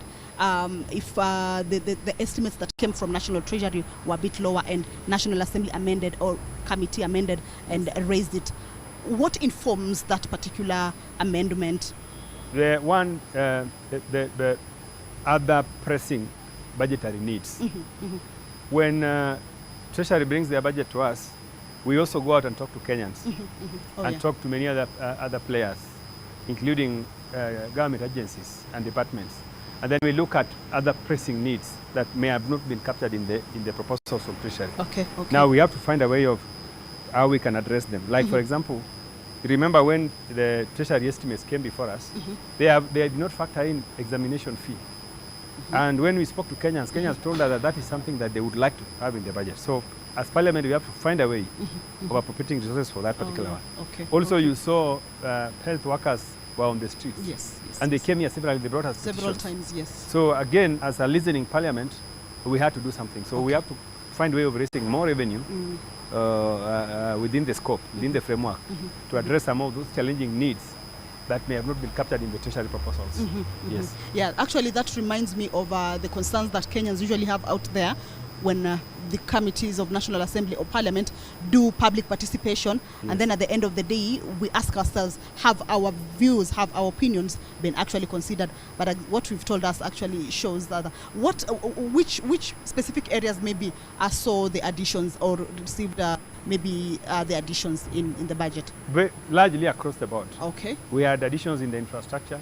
There are some areas we went to, we found a need for certain projects, infrastructure support like in roads, that we could not wait. So we added money in the road sector, in the health sector, in the agriculture sector.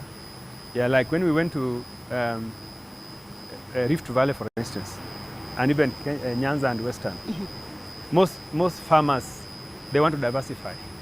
They want to move from traditional crops they have been doing. They want to go to coffee and other areas. So we consider that we need to support those initiatives, so that those farmers can be able to go start doing projects that are crops that are profitable. Then, of course, when we dealt with other things like land, you know, you have seen a lot of land crisis in the country, where people are fighting for settlement schemes. So we also listened to them and said, let's allow Kenyans to settle. Let's look for money and provide for those votes. So we did the balancing across the board. Okay, that makes sense. That makes sense. So we are looking at a budget of 4.2 trillion. Yes. And the additions that you put, because it was so we can just say it's the 4.2. Is what makes it 4.2 trillion. 4.2 trillion. Yes. Last year was about 3.9 trillion. We started at 3.9 trillion when we after the Gen Z protest. Yes. You know, the budget came down to 3.9 trillion. Yes. But you know, we have been doing subsequently we have been doing supplementary estimates. Yes. So largely by the end of this year, our budget probably would be about around 4.1. Okay. If you look at the totality of the budget, including the supplementary estimates which we have done, the budget has substantially grown to about 4.1 trillion. Yeah. So if you look at that, where we are going to close the year on 30th of June, vis-a-vis where we are starting, the difference is not very much. It's not very much. Margin is very small. But again, we also need to take much concern on also the budget ceiling. I don't know whether this one you are a bit keen on, also not to go too high. We have already surpassed. But again, how do we go about it? We were very keen. In order to start the budget off at 4.2 trillion, there are so many things that we have to cut off. Yes.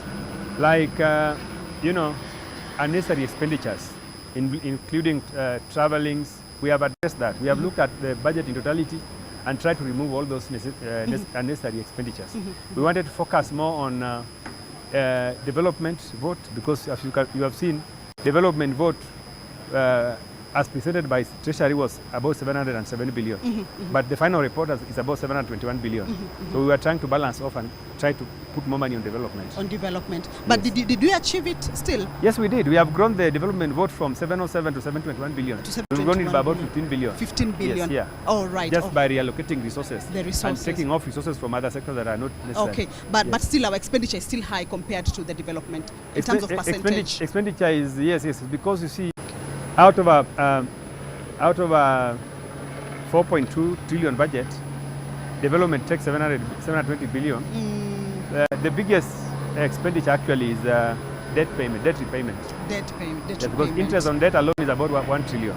Okay. So that's the biggest problem. That's actually. the biggest problem. Yeah, in the budget. Okay. So now we talk about debt, and I understand that you now want to reduce external borrowing. This particular next financial year, the budget targets to reduce on external borrowing and focus more on domestic borrowing. Is that the case? I don't think that's the focus. The fiscal deficit of about 867 billion will borrow about 500 billion locally and 277 billion externally. It does not mean that we are focusing on local domestic borrowing. We are just balancing the debt portfolio, because you cannot have a debt portfolio where you are borrowing everything from external. Okay. External could have some challenging factors. Because I'm looking at it from the angle or from the point of if we do external borrowing and we go the concessional way, and again we realize, the one of commercial or concession, maybe we can try and one of it has the higher interest, and we are now dealing with debt repayment, which has taken much of our expenditure. Are we coming locally? Are we doing domestic, so to try and go out of that? Also, there are two types of loans. There's multilateral and bilateral. Yes. Most of the countries that are supporting us, like US, basically through World Bank and China, they are also facing their own challenges. So they may not be able to give us resources that we need. The other option left is commercial loans. Commercial loans are very expensive. It's the problem we're having. The composition of our loan is such that commercial loans are so high. Okay. So we want to avoid commercial loans. All right. In as much as we can. Because if the room provided by World Bank may not be enough to satisfy, our local. In fact, if you look at our projections, our estimates, we are not projecting anything to collect to get any loan from IMF. Okay, really? Okay. So there will be a balancing act. And we think that our economy can support 500 billion borrowing. All right, yes. Okay. So that maybe to our last question is with regards to the budget as you have it and the revenue raising measures. You work hand in hand with the finance committee. Yes, yes. Questions out there is, with this budget and with the revenue raising measures, how is it going to affect Kenyans? Are we likely to see new taxes? Yes, I know that there is a lot of misinformation about the finance bill. Yes. What we must highlight and emphasize is that this finance bill, which is coming up, has not affected taxes largely has not affected taxes.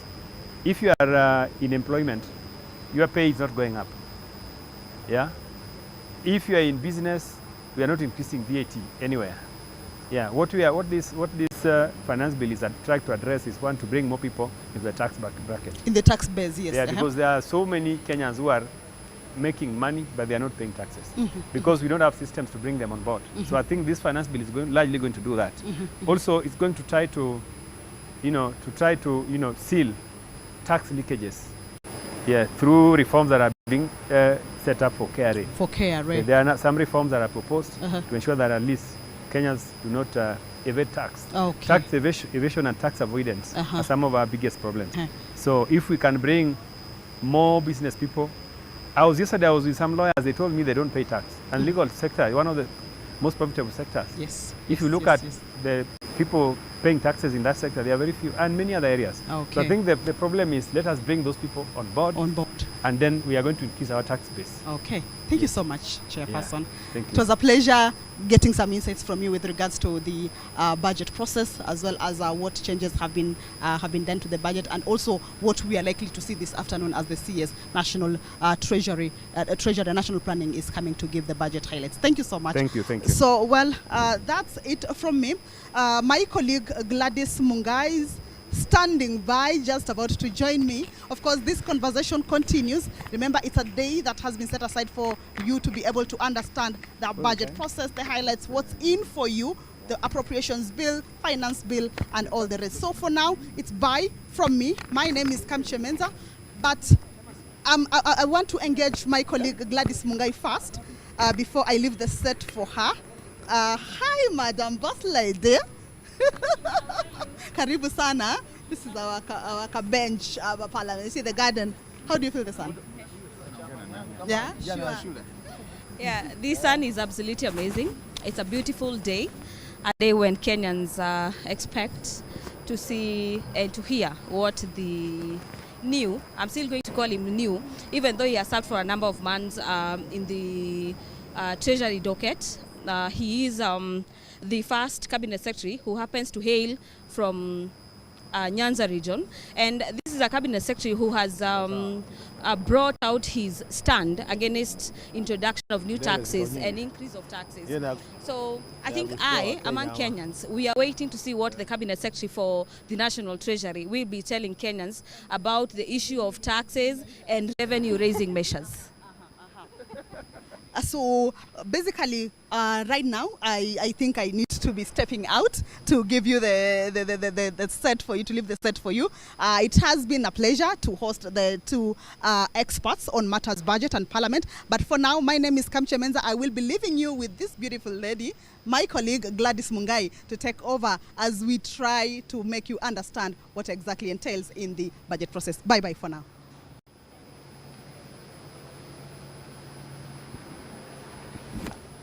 Thank you, my colleague Kamche Menza, for that insightful interview engaging experts on matters budget 2025-2026. I'll be joined in a few seconds. You can see him on the screens. The Honorable Member for Kitui Central, Honorable Makali Mulu, a budget expert, so to speak. Honorable Makali, welcome so much on our set. This is Parliament Buildings. This is our set today.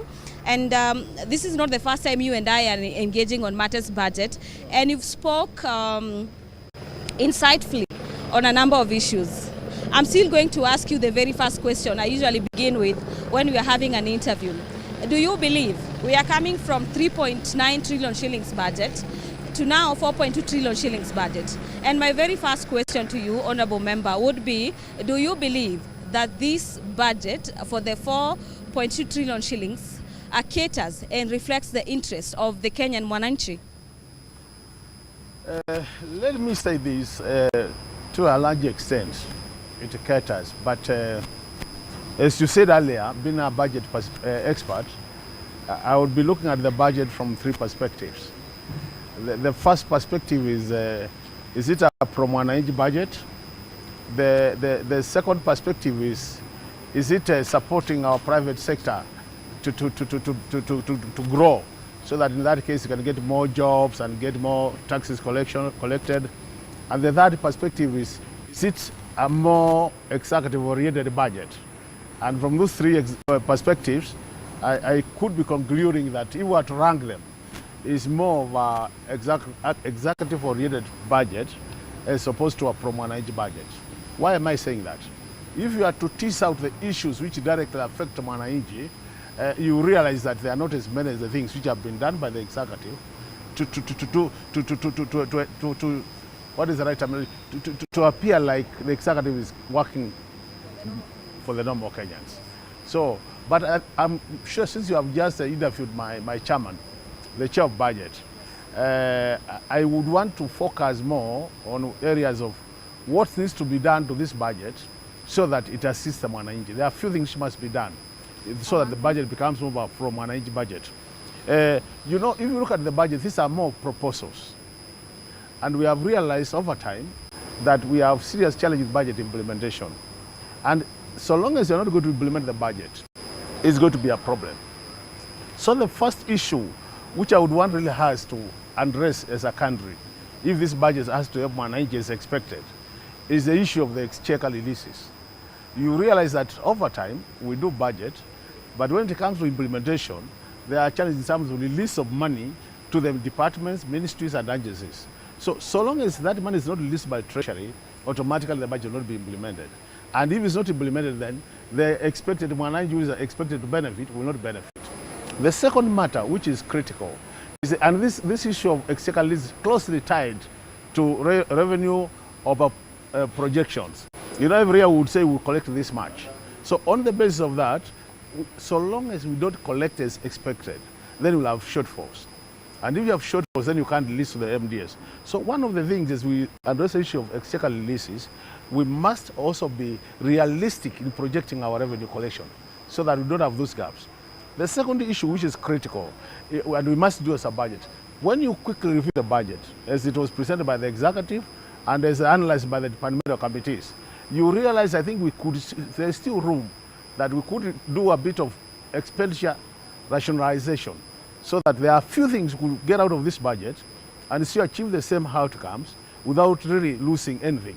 And the good thing by doing that is you might be able to release some resources from our own source so that you borrow less. And I think that's a serious matter.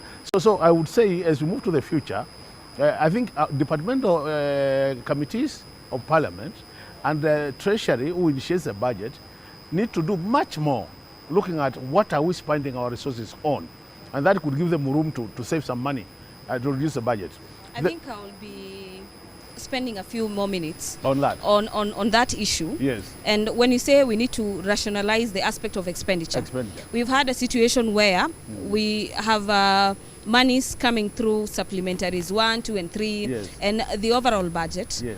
But we've been having various state agencies saying that yes, a chunk of the allocation is going to salaries, yes, and there is very little for development. Yes. How then do we bridge the gap between ensuring that we are catering for the services that they are paid, the services of those offering services, the employees and everything else, and at the same time the normal Kenyan does not suffer in terms of delivery of services being hindered by the aspect of underdevelopment?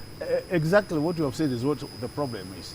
That when we are, like now if you go to the budget, you realize we have about 700 billion targeted to development. But I can tell you for sure, by the time we hit the second or third supplementary of this financial year, we'll have reduced that amount to about 400 billion. And these are the challenges, that when you are budgeting, you are very clear where you want to go. But as you implement, because of the challenges of not raising the adequate revenue, then you start bringing development back. And the area which suffers most has always been development.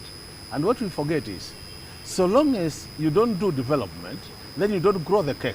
And that's why you see over time, our fiscal space keeps on shrinking and shrinking. And I think we need a situation where this thing we call fiscal consolidation, I think we need to take it more serious than we are doing. Because over time you realize we keep on, because what has happened is anytime we are not able to raise enough money, we borrow more. And that's why you see, like now, if you look at the budget, we are targeting to borrow 876 billion, yes, which translates to 4.5% of the GDP. But I can tell you for sure, when I'm seated here, by the time we reach June next year, we'll have gone above 5%. Meaning, we'll be borrowing more because you're not collecting more. And that's why I was saying, we need to be more realistic in terms of what can we collect, so that even as we budget on the basis of what we have. I think that's the area I was saying we could look at some of the expenditure items. And another example I want to give you. For example, the Auditor General, when we are doing the budgets, he did indicate to us that for the last 3 years, Kenya has spent about 6 billion paying commitment fee. And for this particular year, as at now, 2024-2025, we have paid 700 million commitment fee. Commitment fee, Gladys, is money where you have taken loans and you are not drawing the money, the loan. So long as you are not drawing that loan, because it's already committed to you, then you pay commitment fee because it cannot be given to somebody else. So you can see, for the last, for the last 11 months, we have done 700 million. For the last 3 years, we have done 6 billion. Imagine what 6 billion can do. So we are saying, if we are to get it right in terms of doing feasibility studies and being ready to take our loans and use them, we can easily save 6 billion. So that's why I was saying, there are areas I think, if we're really serious, as a country, we could save some more money and reduce the borrowing. So the third issue I wanted to mention in terms of getting it right so that the budget serves us was the issue of the public debt. Public debt has become a major challenge. I was heading to that. Before we get to that, Honorable Makali Mulu, yes, you have spoken about the issue of commitment fees. Yes. And my question that will be tied to that, yes, we've had President William Ruto, yes, saying that moving forward, he's working towards having the country borrow less. Yes. Externally. Yes. The external borrowing is supposed to come down significantly to some levels. And I want to understand, I've spoken to a number of your colleagues today. We've been interviewing them for the better part of this morning. And their thoughts seem to align to that. And when you speak about commitment fees, about the country committing some fees, yet we cannot, it's like a security. No, we can't draw the money. We can't withdraw the money. How do you see this, like the aspect of, like, when we're moving forward, the aspect of external borrowing versus internal borrowing? Yes. I understand the CS in his budget today is supposed to highlight that aspect, how the government, the revenue raising measures, how the government is planning to borrow externally versus internally to reduce the aspect of interest charged on loans. Yes. Now, what has happened, if you look at our total public debt portfolio, we are at 11.6, around 11.5 trillion.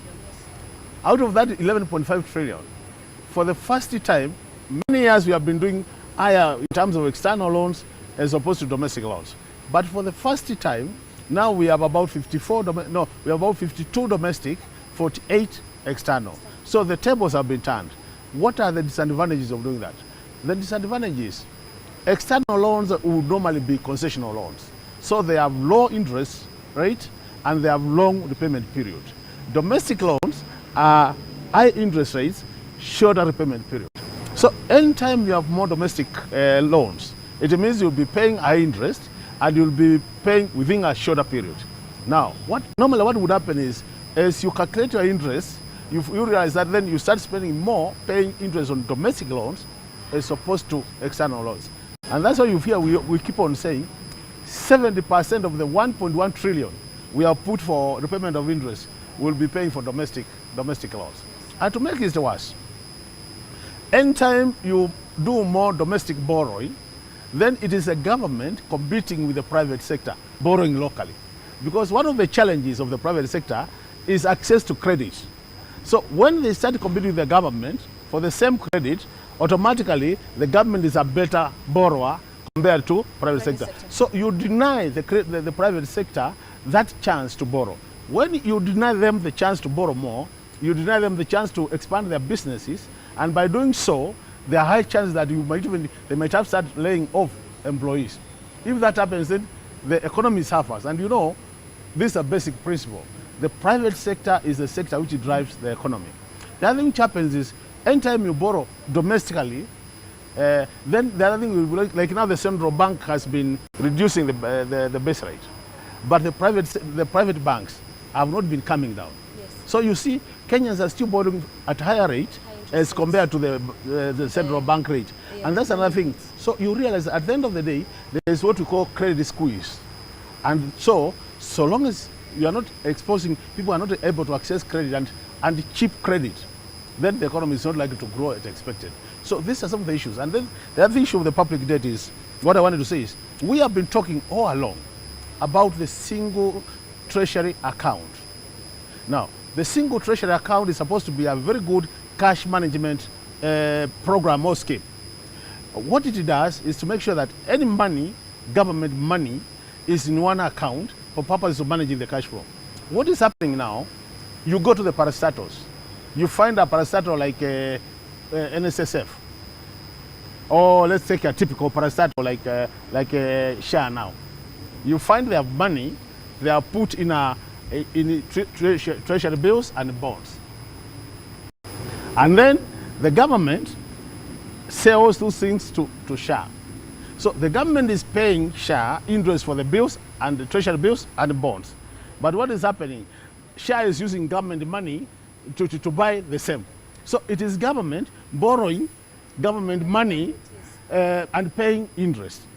If we had single treasury account, this money will be knowing SHA has 3 billion, but the government will be able to access that money without paying any interest. So that's why you see we have been insisting, can we move to a single treasury account?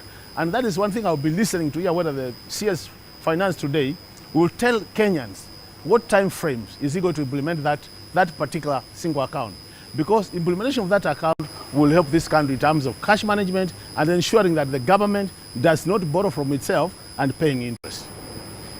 You've spoken very well, the aspect of having a single account. But then again, you've been in the budget committee for quite some time now. Yes, yeah. I would probably want to understand from you, or a normal Kenyan would want to understand from you, having this kind of thought, is it an idea you have fronted before, and what was the reception? If you look at our reports as a budget committee, and more so now, we have a committee called Public Debt and Privatization Committee. If you look at our reports for the last 3-4 years, that matter of single account as single treasury account has been one of our constant recommendation from Parliament, and it is always adopted by Parliament. But implementation is where we have a challenge, and it's just not that one. We have made very good recommendations to do how we can improve our financial management as a country, but implementation is never done.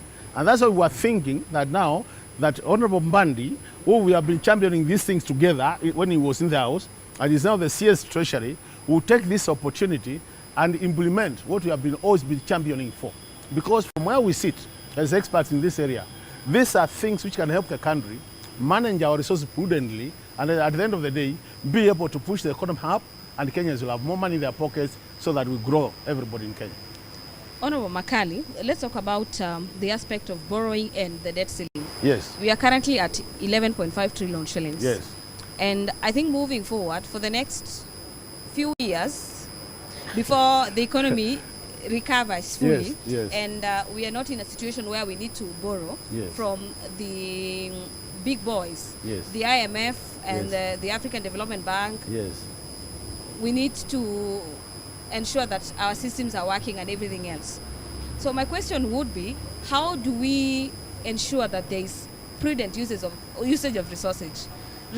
Because as it's not a situation where the country does not have resources, but we encounter a situation where we have misuse of true. Public monies. How do we ensure that monies that end up in a few persons' pockets are used to finance key development agenda for the government? Glandis, what you have said is very correct, and this is not your statement. It's also, that statement is confirmed by the Auditor General, who has the constitutional mandate to look at the books and confirm where money is going. And the Auditor General has said about a third of our budget is either misapplied or misdirected. Implying we could easily have $1 trillion if we were to sort the issues of misapplication and misdirection. But what is happening is that we are not doing it. And that's the question you're asking. What can we do? There are a few things you can do. And I think the Auditor General said, every report of the Auditor General in this country has very clear recommendations on what needs to be done. That report comes to Parliament, and through the Public Accounts Committee, the reports are also adopted by Parliament. The same problem I was mentioning earlier, the problem of implementation. We want a situation where we can see accounting officers who are not able to account for money is confirmed by the Auditor General, either two things to be done. We need to see sanctions. Either they are told that for the next budget, you get your budget less what you have not been able to account for, or the other thing, the appointing authority then gets them out of office so that we have new officers who can take care of the money. The other thing we need to do, because this is purely corruption, it's just purely corruption. You see, money is being not used as expected. So the Auditor General has been saying, Parliament, can you now take up and implement my recommendations after you adopt them? And that's the challenge. We see a gap between parliamentary recommendations and implementation of the recommendations. And if you go to that stage, I think we'll be making the right step. The other thing we need to do is, when we are budgeting, we need to make sure that we come up with the right priorities. We have always been talking about zero-based budgeting.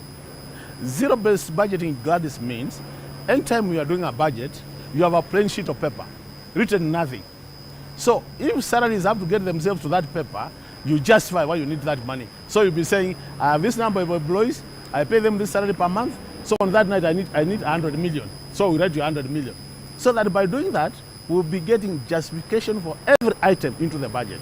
If we go that direction, then we will ensure that we have good prioritization of our needs, and in that case, we'll have the best outcomes out of our budget. And by doing that, we will grow our economy. If you look at Vision 2030, the target was we grow this economy 10% every year. Where are we now today? This year, we have been at 4.6. Last year, we are about 5.2. So we have dropped. Now, the projection the coming year is about 5.4.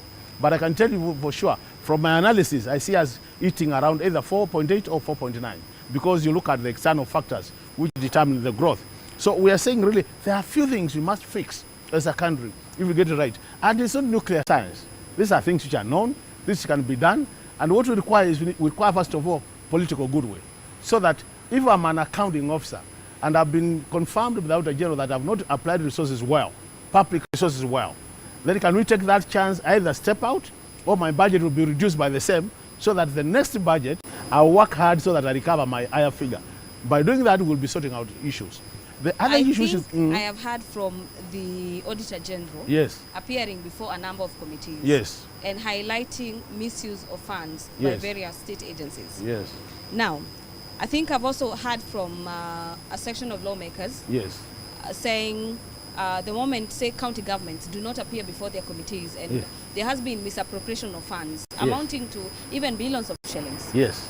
There has been these recommendations or mulling around writing the control of budget. Yes. For the control of budget not to release funds. Yes. So you've spoken about the aspect of Parliament putting its foot down. Yes. Why have we not seen the National Assembly and the Senate taking that requisite action of doing exactly that, instead of saying we need to doing exactly that, so that we can curtail the aspect of having state agencies misuse monies and nothing is done to the culprits? Now, what has happened, constitutionally, Kenya has two layers of government. We have the national government and we have the county governments. By design, the county government are supposed to be oversighted by the county assemblies. And the national government oversighted by the parliament, the national assembly. Now, that being the case, you realize that the same problem we are facing is more like the same problems the county assemblies are facing, that they would make recommendations, but they're never implemented. So what I'm imagining is, if we stamp our authority as an assembly, that should be able to be cascaded down to the county assemblies. Because even by design, we are supposed to be actually a replica of each other. That what we do at the national level is what they are doing at the county government. And I must agree with you, even the same Auditor General has confirmed that counties are also not applying resources as expected. So none of the levels of government we can say is doing better. And for us to do better, then we need a system which ensures that anybody in charge of public resources uses them prudently as expected in the Constitution. And by doing that, Gladys, I can tell you, some of the simple problems we have in this country, we can sort them out by just taking administrative actions. And then, because Kenya, from where I sit, is a very rich country, very resilient economy. This economy is being stolen left, right, and it is still standing. I'm telling you, if it was another economy, it would have died. But it's still standing. That being the case, we want just to improve our administrative actions, and so that when I'm appointed to a position of authority as Makali Mulu, I know that this position of authority is a position which also requires responsibility and accountability. And if I'm not accountable, then I don't qualify to be in that position. If we go that direction, Gladys, I tell you for sure, I would love to be a Kenyan, because this country is rich. You should love to be a Kenyan every other time. Yes. But Honorable Makali Mulu, CS Mbadi is expected in a few minutes to be in Parliament buildings. Yes.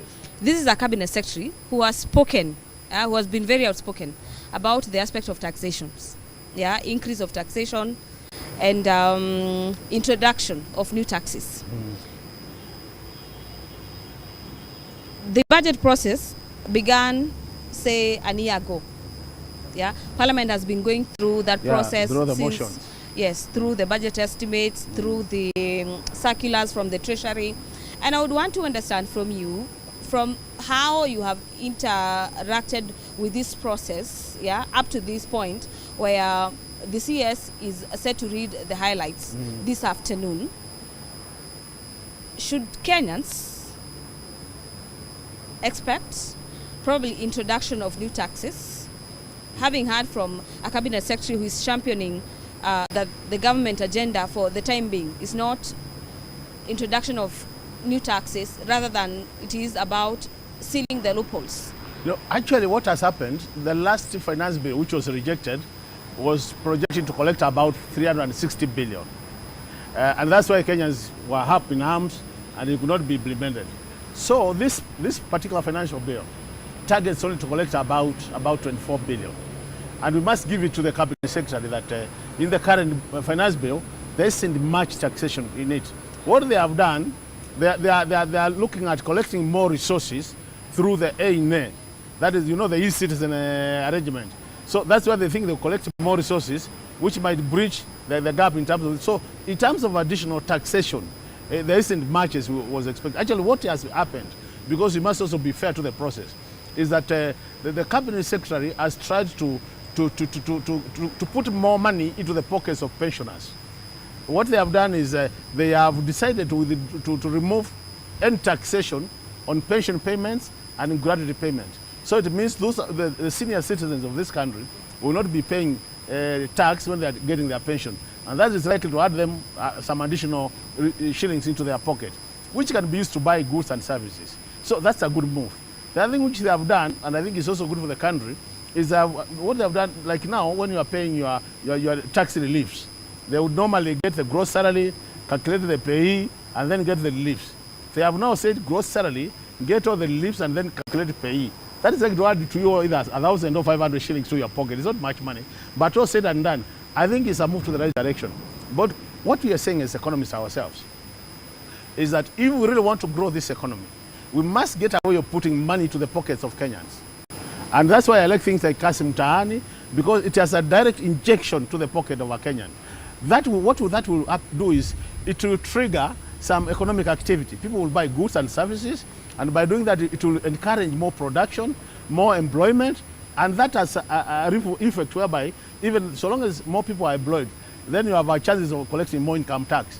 So the secret is put more money to the Kenyan pockets, and then by doing that, other positive moves will come, which will grow our economy. My other question would be what happened during the Committee of Supply? Yes. And my issue with Parliament would be not an issue per se, but we have attended a number of committees where the CS, the PS for basic education are lamented about the aspect of school capitation coming down. And we understand there are a number of amendments that happened at the Committee of Supply. Could you please take us through what exactly happened, what areas are likely to see an increment of some allocation? Yeah, what has happened, despite the education sector taking the lion's share of the budget, because they have taken 702 billion, which is about 28% of the budget, there are still huge gaps. And you realize that from the word go, they are not factored in the examination fee. So as a budget committee, we had to look for resources to factor in that. So the budget committee was able to, I think, to get about 5.8 billion to take care of the examination fee. Issues of capitation, issues of additional teachers has not been addressed yet. So we are only able to factor in for that particular area examination fee. For the health sector, we were able to factor in some money to take care of the UHC employees so that they start being employed on a permanent and pensionable basis. And you have seen them daily outside here. So those are the two areas the budget committee was able to look at. I can see the education sector still has huge gaps, more so in capitation at primary school, capitation at secondary, JSS, and then the universities. And this is a challenge. So we are saying, if we are able to get more resources as a country, I think the education sector needs to be given more resources so that we stabilize that sector, and each one of us knows what the education sector does to an economy if it's properly managed. Besides the education sector, Honorable Makali, what are some of the likely big winners in this budget, and the allocation of the monies that have been done to every other department that will be taking home a huge chunk of this cake? Yes. What is the rationale behind that allocation? What has happened, and that's why that's why, you know, the way we do the budget is when the budget is tabled in the House, it's normally taken to the departmental committees. Departmental committees are the committees which oversight specific ministries. Like if it's Minister of Health, they would go and sit with the Departmental Committee on Health and get into details of the budget to find out what needs to be here and what needs to be not here. So I do believe our departmental committees did a good job in identifying what needs to go to the budget. And that's what I was saying, where I sit as a budget expert, I still think there's some room for improvement so that they don't really, some things which are still in the budget could easily be reduced and still achieve the same outcomes. But as you said, you realize that some of most of the programs and activities which have found themselves in the budget have been justified at the departmental committee level. So when they came to us, it's only obvious omissions like what we are saying, examination fee and things like UHSC stuff, where we had to intervene as a budget committee and say, even though this is the case, we need to look for money to take care of this. But basically, these things were justified at the committee level, and us as a committee, we took it over, and we look forward to the same things being presented, because that's what informs the CSC's statement today. I think I'm almost to my last question, and we have spoken about the aspect of the private sector. Yes. And the borrowing externally, between the government borrowing externally and disadvantaging the local creditors, so to speak. And when you look at this issue, it ties to the aspect of pending bills. And one of the things I, as a Kenyan, would be expecting to understand from the CS for Treasury, how do we plan to work on reducing or totally solving, clearing the pending bills. So what is your expectation? And probably from having come from a critical committee, do you probably have some insights on how we need to address this issue, bearing in mind that a majority of business owners are choking when it comes to the aspect of pending bills, because you do business, but you cannot do the next business because your previous funds have not been settled. How do we need to address that as a country? No, this is what I want to say. Basically, the issue of pending bills is a big issue in this country. And I want to assure Kenyans that even as the budget is coming up here, I don't want to cheat them that we have enough money to clear all the pending bills. So what the government has done, there is this process they call verification process, where they get a task force to look at the bills. And to me, I think that's just a way of trying to delay the process. What we have said, and this is not our saying, it is a requirement by the Public Finance Management Act that clearing of pending bills should be a first charge, as you do. You should not plan for anything new before you plan for clearing what people owe you. And that being the principle, it's unfortunate that we are actually killing our small-scale business people by not paying them when they are already supplied goods and services to the government. So our appeal as a budget committee, we have said, this is an item we are taking very seriously, and we want to see as much as possible government clearing opening bills. And it is to the advantage of this economy to do that. Because by clearing those bills, as you said earlier, the same institutions or enterprises will be able to produce more, and production of more means employing more people, and then it will trigger many economic activities, which are good for our economic growth. Yes. I don't think there's any budget that has been read for the last few years that I've covered Parliament that I do not see some sort of revenue measures gearing towards taxes. So when the government is looking at raising monies to fund its budget, taxes will have to come, either an increase or sealing of the loopholes. My question would be to you, Honorable Makali, do you think any introduction of new taxes, increase of new taxes is justifiable under this kind of economic climate change? Where we are today, I think the direction the CS Treasury has taken is the right direction, that there should be no additional taxes to any Kenyan, because from economic theory, there is something called the reverse curve theory, which means there's a level you reach where if you increase the tax rates, you actually collect less. Because what normally happens is, by increasing the tax rate beyond that level, people start thinking about tax evasion. So, for example, I would be thinking, what do I do to make sure that I don't pay tax? That's one way. The other thing, which happens when you go beyond that level, people start thinking about alternatives. Being rational human beings, people will think, if I'm now consuming meat and I can't afford meat because of the money I have, what other alternative can I eat? Give me the same product when I eat meat, but still be cheaper. And that's what happens. So that if you had taxed the meat higher, people will not stop eating meat and eat the alternative, and by that you collect less from the meat. So where we are now, and with the kind level of disposable income in our pockets, Kenyan pockets, I think this is not the time to increase tax rates. This is the time to think about how do we broaden the tax base so that more people come in, and how do we ensure that the little we are collecting, there are no leakages. If we do that, we'll be able to collect the same amount, even more, but not taxing Kenyans more. So I'm saying, if I were the finance minister today, I would not be thinking about taxing more. I would be thinking about how do I bring more people to the tax bracket, and how do I make sure that the little I'm collecting, there are no leakages. It has been reported many times that through KRA, we are experiencing a lot of leakages.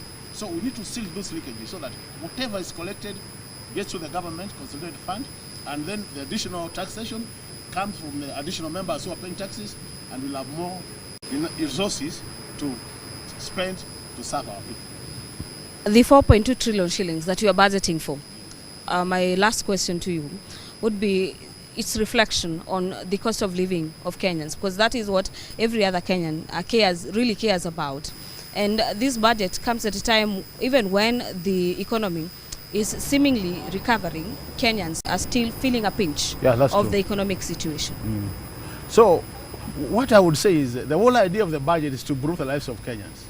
But it will only become a reality if the budget is implemented. In the past, you have faced challenges in budget implementation because of what I was saying earlier. And I see that happening even this year. That even though we have the budget, we are not likely to implement the budget as proposed. There is this Article 223, which has become a nuisance in this country, where we get the government spending money before coming to Parliament. And it has become a major, that's another area I wish we could improve on, so that we spend the budget as planned and approved by the House. By doing that, then we'll be able to deliver to Kenyans what we have planned. But if we address the things I was saying earlier, so that we implement the budget, I can assure you, Gladys, this budget will be helping Kenyans to get out of where they are, because Kenyans are suffering. It's not a secret, and we need to do what it takes. This government needs to do what it takes to improve the lives of Kenyans by doing better, delivering the right programs, either in the education sector, in the health sector, and the normal economic activities, because it is the empowerment programs which push more money to the pockets of Kenyans. And that's where we should be focusing. And I like the idea of value addition. How I wish that we spend more resources on value addition so that Kenyans get that money and use the money to develop our country. I would have asked so much more, but I'm told by my director, time is not on our side. So kindly, Honorable Makali Mulu, thank you so very much for spending time with the Parliamentary Broadcasting Unit in Parliament to shed more light in regards to the budget. And we appreciate you over and over again. Thank you so much. We'll be waiting to hear from the CS, you and I, as well as other Kenyans. Thank you very much, our dear viewers, for having also spent some of your time to get to hear from our experts here at our studio in Parliament. Earlier on, you are engaging my colleague Kamche Menza and the budget chair, that is Samuel Atandi, on matters budget. And any moment from now, we expect to hear from the CS for the National Treasury, Honorable John Mbadi, in regards to the highlights of the 2025-2026 financial year. Allow me to leave it there for now, but in a few minutes, I will be bringing you some of the highlights in regards to this day when the CS for the National Treasury is expected to deliver this budget. My name is Gladys.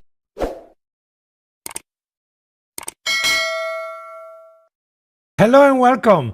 I'm Dr. David Costa, the Dean and CEO here at Robert Kennedy College in Zurich, Switzerland. Thank you for confirming that he has arrived, and we'll be ready to bring you the live broadcast from Parliament buildings there. Just a quick summary of the probe into Ojwang's death there, with journalists asked to step out so that the session can continue.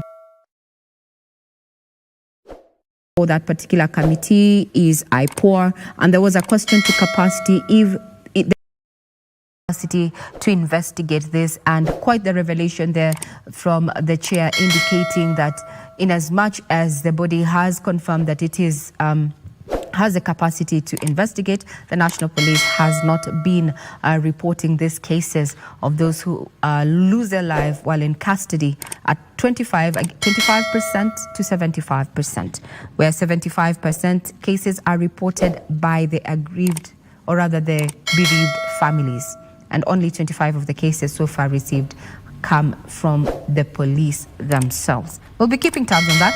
Now we come back to the focus of today, which is the budget 2025-2026. And before we actually speak that, we are just looking at corporate restructuring as envisioned in the draft budget, that is 4.2 trillion shillings. There are quite the proposals there, including the dividend exemption for payouts from companies certified by the Nairobi International Financial Center, on condition only that this either they reinvest at least 250 million. I see you nodding, Kuria. Yeah. We will pick it up from there after this particular break. You're watching the budget analysis on KBC Channel 1. We'll be right back.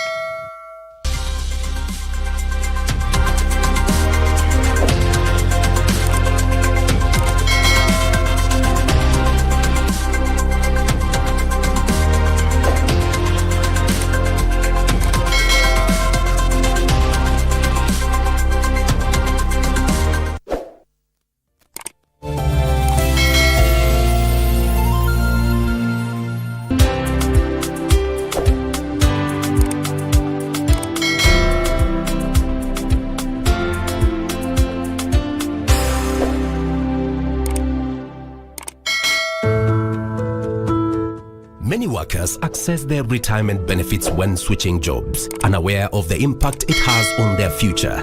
Taking out your retirement savings too soon reduces the income you will have when you retire, leaving your future less secure. Have you thought about the lifestyle or income you want to retire with?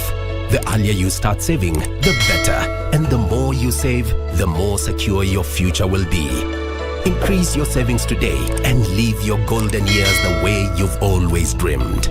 For more information, visit our website www.rba.go.ke, call our toll-free line 0800-720-300 or email info@rba.go.ke. Secure your future. Secure your peace of mind. RBA, safeguarding your retirement benefits. This Father's Day, tell us why your dad is your hero. Is it his strength, his kindness?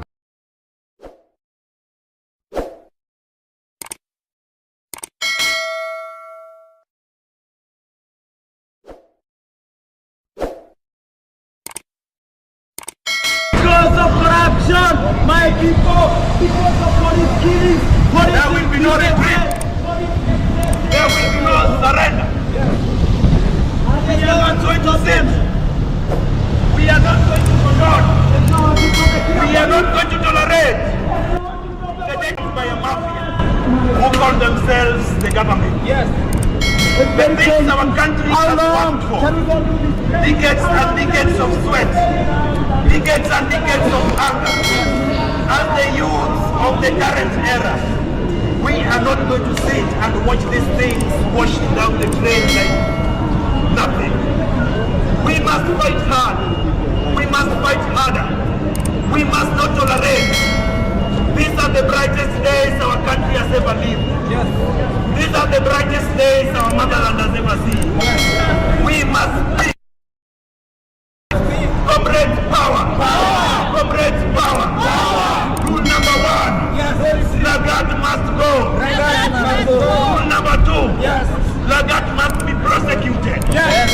Rule number 3, yes, which must be supported by rule number 1 and 2. Yes. We must see Lagat jail. Yes. The youth of this country. Yes. Oh, I want to inform you one thing. Yes. That there is beauty in the courage of a fragile fighter. Yes, and for those who think that these are not the brightest days Kenya has ever had, yes, we want to inform you that we are out here. Yes. We are hitting the road. Yes. The rubber has met the tar. Yes. The youth must come out. Yes. Oh, you humble policemen, yes, you are our fathers. Yes. We are fighting for your children. Yes. Oh, we study with them. Yes. Oh, we watch them in our classes. Yes. They are taught with the same lecturers who teach us. Yes. Do not kill us for penny pieces of silver. Yes. Fight for your country, oh, yes, you police. Yes. Fight for your motherland. Yes. We don't have any other country. Yes. Comrade power. Comrade power. Which is our country? Kenya. Which is our country in Africa? Kenya. Name our country in Africa. Kenya. Are we going to bleed for our country? Yes. Are we going to follow me to battle? Yes. For the love of our country. Yes. For the love of our motherland. Yes. In the name of the flag. Yes. In the name of our state. Yes. In the name of common Mwananchi. Yes. You see this constitution, oh you Kenyans. Yes. People fought for this constitution. Yes. People were maimed for this constitution. Yes. People lost blood because of this constitution. Yes. Do not joke with this katiba. Yes. We must respect this katiba. Yes. We must stand firm with this katiba. Yes. We must speak for our rights. Yes. And we must be given a chance to do so. Yes. We must not be maimed when we speak for our rights. Yes. We must not be abducted when we speak for our rights. Yes. We must not be tortured when we speak for our rights. Right. We must not be killed when we speak for our rights. Yes. We must defend the flag. This flag has four colors. Yes. Black, white, red and green. Yes. Oh, we know the meaning of our flag. Yes. We must defend it. This is our motherland. Yes. This is our territory. Yes. This is the common Mwananchi. This is the police. Oh, this is the badge of honor. Yes. The gun is not the badge of honor. The bullet is not the badge of honor. Right. We must speak firm. Yes. We must stand firm. Yes. The people united shall never be defeated. The people united shall never be defeated. The people united shall never be defeated. Viva! Viva! Comrade Viva! Viva! Comrade Viva! Viva! Comrade Viva! Viva! Viva Comrade Viva! Viva! Our people united shall never be defeated. Our people united shall never be defeated. Our people united. Kenyans, we must stand for our rights. We have a beautiful country. Absolutely. But these people have taken advantage for so long. I agree. Yes, we must fight for our country. I affirm. Kenya deserves to be a first world economy. I agree. But because they are stealing everything, I stop. Our brothers today, they don't have jobs. I stop. We are graduating from universities, but they have taken our jobs. I agree. They are stealing our future. I agree. They are stealing the future of our children. I agree. And we Kenyans, we must stand against impunity. We stop. We must stand against impunity. We stop. This is not the Kenya our forefathers died for. We agree. This is not the Kenyans the Mau Mau died for. We agree. They died so that we can live in freedom. They died so that we can live in liberty. They died so that we can live in a better country. And Kenya is a better country. And there are few people are destroying our country. And we are saying no more to police impunity. No more to killings by the state. No more to corruption. We are the young people of Kenya. We are the Nelson Mandela of Kenya. We are the Martin Luther King of Kenya. We are the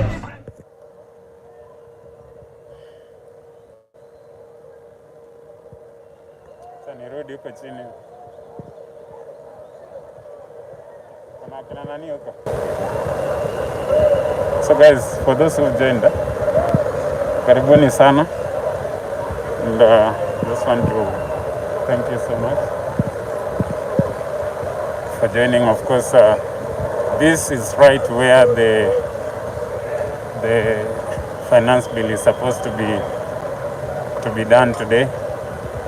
And the youths here have decided to, that they will demonstrate, and nothing is going to stop them from doing their legal rights. And as you can see, there are a couple of them here, and demanding for the release of so and so. Youths are becoming many.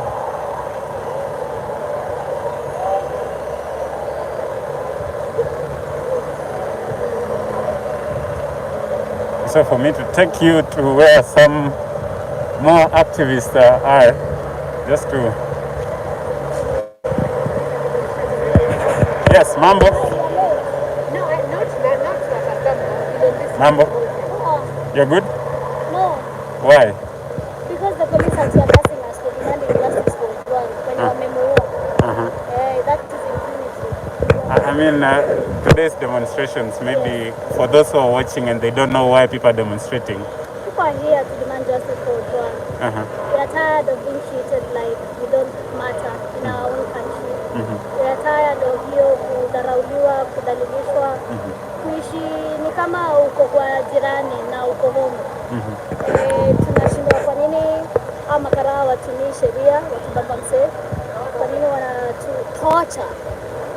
They literally beat that man to death. That could be any of us. We all tweet against the government. So we are here to say this behavior will not be tolerated from the police. We are here to say huyo Lagat ni lazima ashikwe. Tutaenda court solidarity to demand justice for Ojwang and we follow this case to the latter. Lazima awe funzo kwa wengine ambao wamezoea kuwa kwa wenyewe kiholela. Wazazi wetu wamejaa kutosha. What were your expectations when the autopsy reports were released? I was not surprised.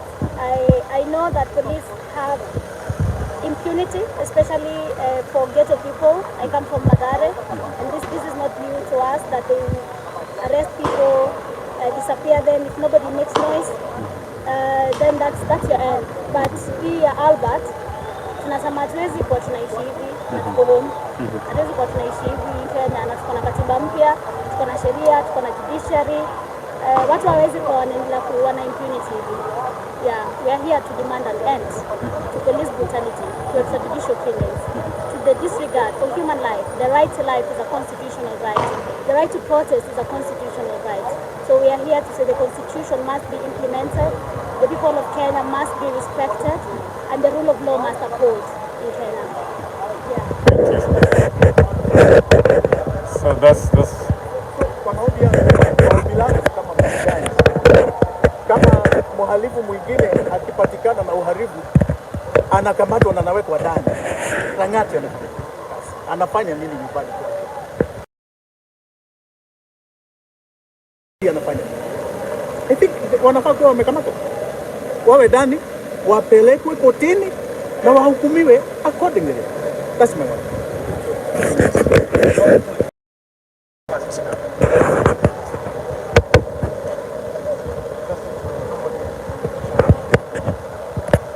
So we are at the streets, and of course in the streets there's so much that is happening. The other side, let me just take you to how the people are when you wanajaribu kufanya nini, and the finance bill was supposed to be read I think a few hours ago. I don't know if they've done it, because on this other side we've been having demonstrations.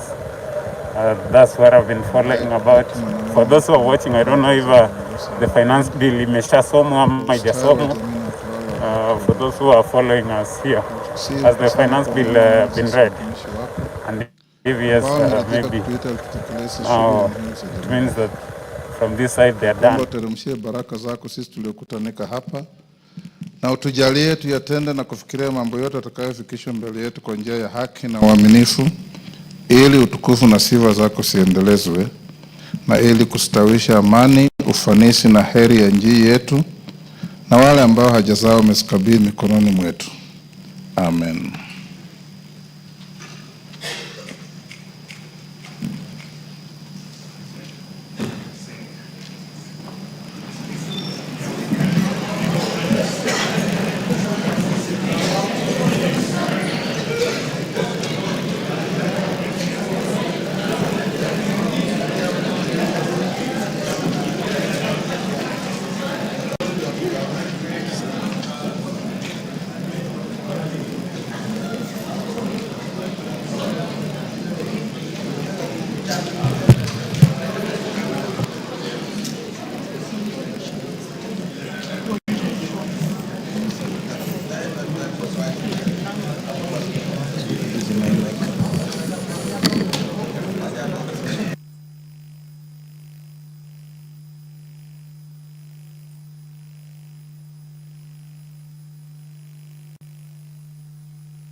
Honorable members, we have quorum to transact business. Clerk. Order number 1, administration of oath. Order number 2, communication from the chair. Order number 3, messages. Order number 4, petitions. Order number 5, papers. Majority Leader. Honorable Speaker, I beg to lay the following papers on the table of the House today, Thursday, June 12, 2025. 1. Report to Parliament on all new loans contracted by the Government of Kenya from 1st January 2025 to 30th April 2025 from the National Treasury and Economic Planning. 2. The County Government's Budget Implementation Review Report for the first 9 months for the financial year 2024-2025 from the Office of the Controller of Budget. And 3, reports of the Auditor General and financial statement for the years ended 30th June 2024 and the certificates therein in respect of A. Cardinal Otunga Girls High School, 2. Kiondoni Girls High School, 3. Lugulu Girls High School, 4. Muswani Secondary School, 5. Ingia Girls High School, 6. St. Angela Girls Secondary School, 7. St. Charles Luanga Secondary School, 8. St. Matthias Mulumba Matiani Boys School, 9. St. Monica Girls Mulutu Secondary School, and 10. Vihiga Friends High School. Honorable Speaker, I lay. Thank you. Thank you. Chairperson, Departmental Committee on Administration and Internal Security.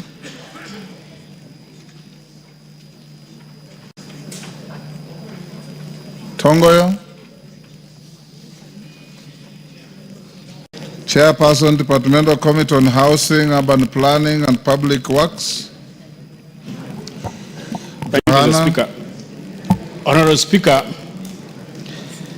I beg to lay the following paper on the table of the House today, Thursday, 12th of June, 2025. A report of the Departmental Committee on Housing, Urban Planning and Public Works on its consideration of the Senate amendments to the National Construction Authority Amendment Bill, National Assembly number 59 of 2022. Thank you, Mr. Speaker. Thank you. Next order.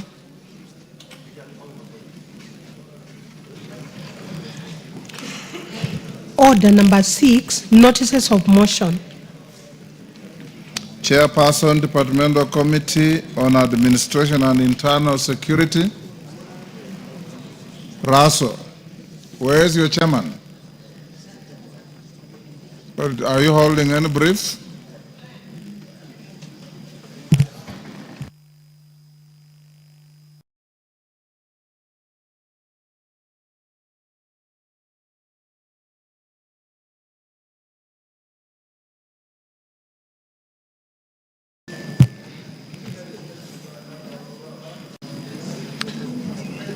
Leader, next order. Order number 7, questions and statements. Majority Leader.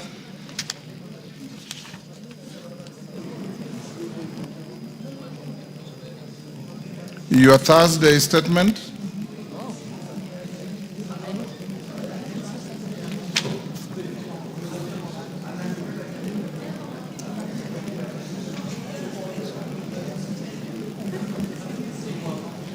Are you ready? Yeah.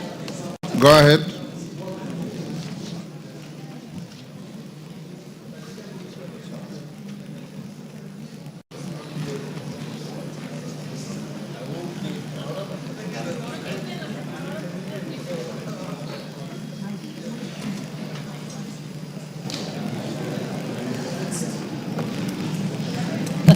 Honorable Speaker. Yes.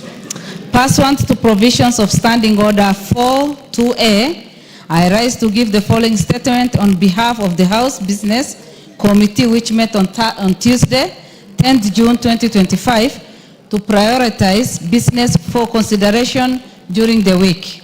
Honorable Speaker, as you had previously communicated, today, Thursday, 12th June, the Cabinet Secretary for the National Treasury and Economic Planning, Honorable FCPA John Mbadi EGH, will make a public pronunciation of the budget highlights and revenue-raising measures for the year 2025-2026 and the medium term.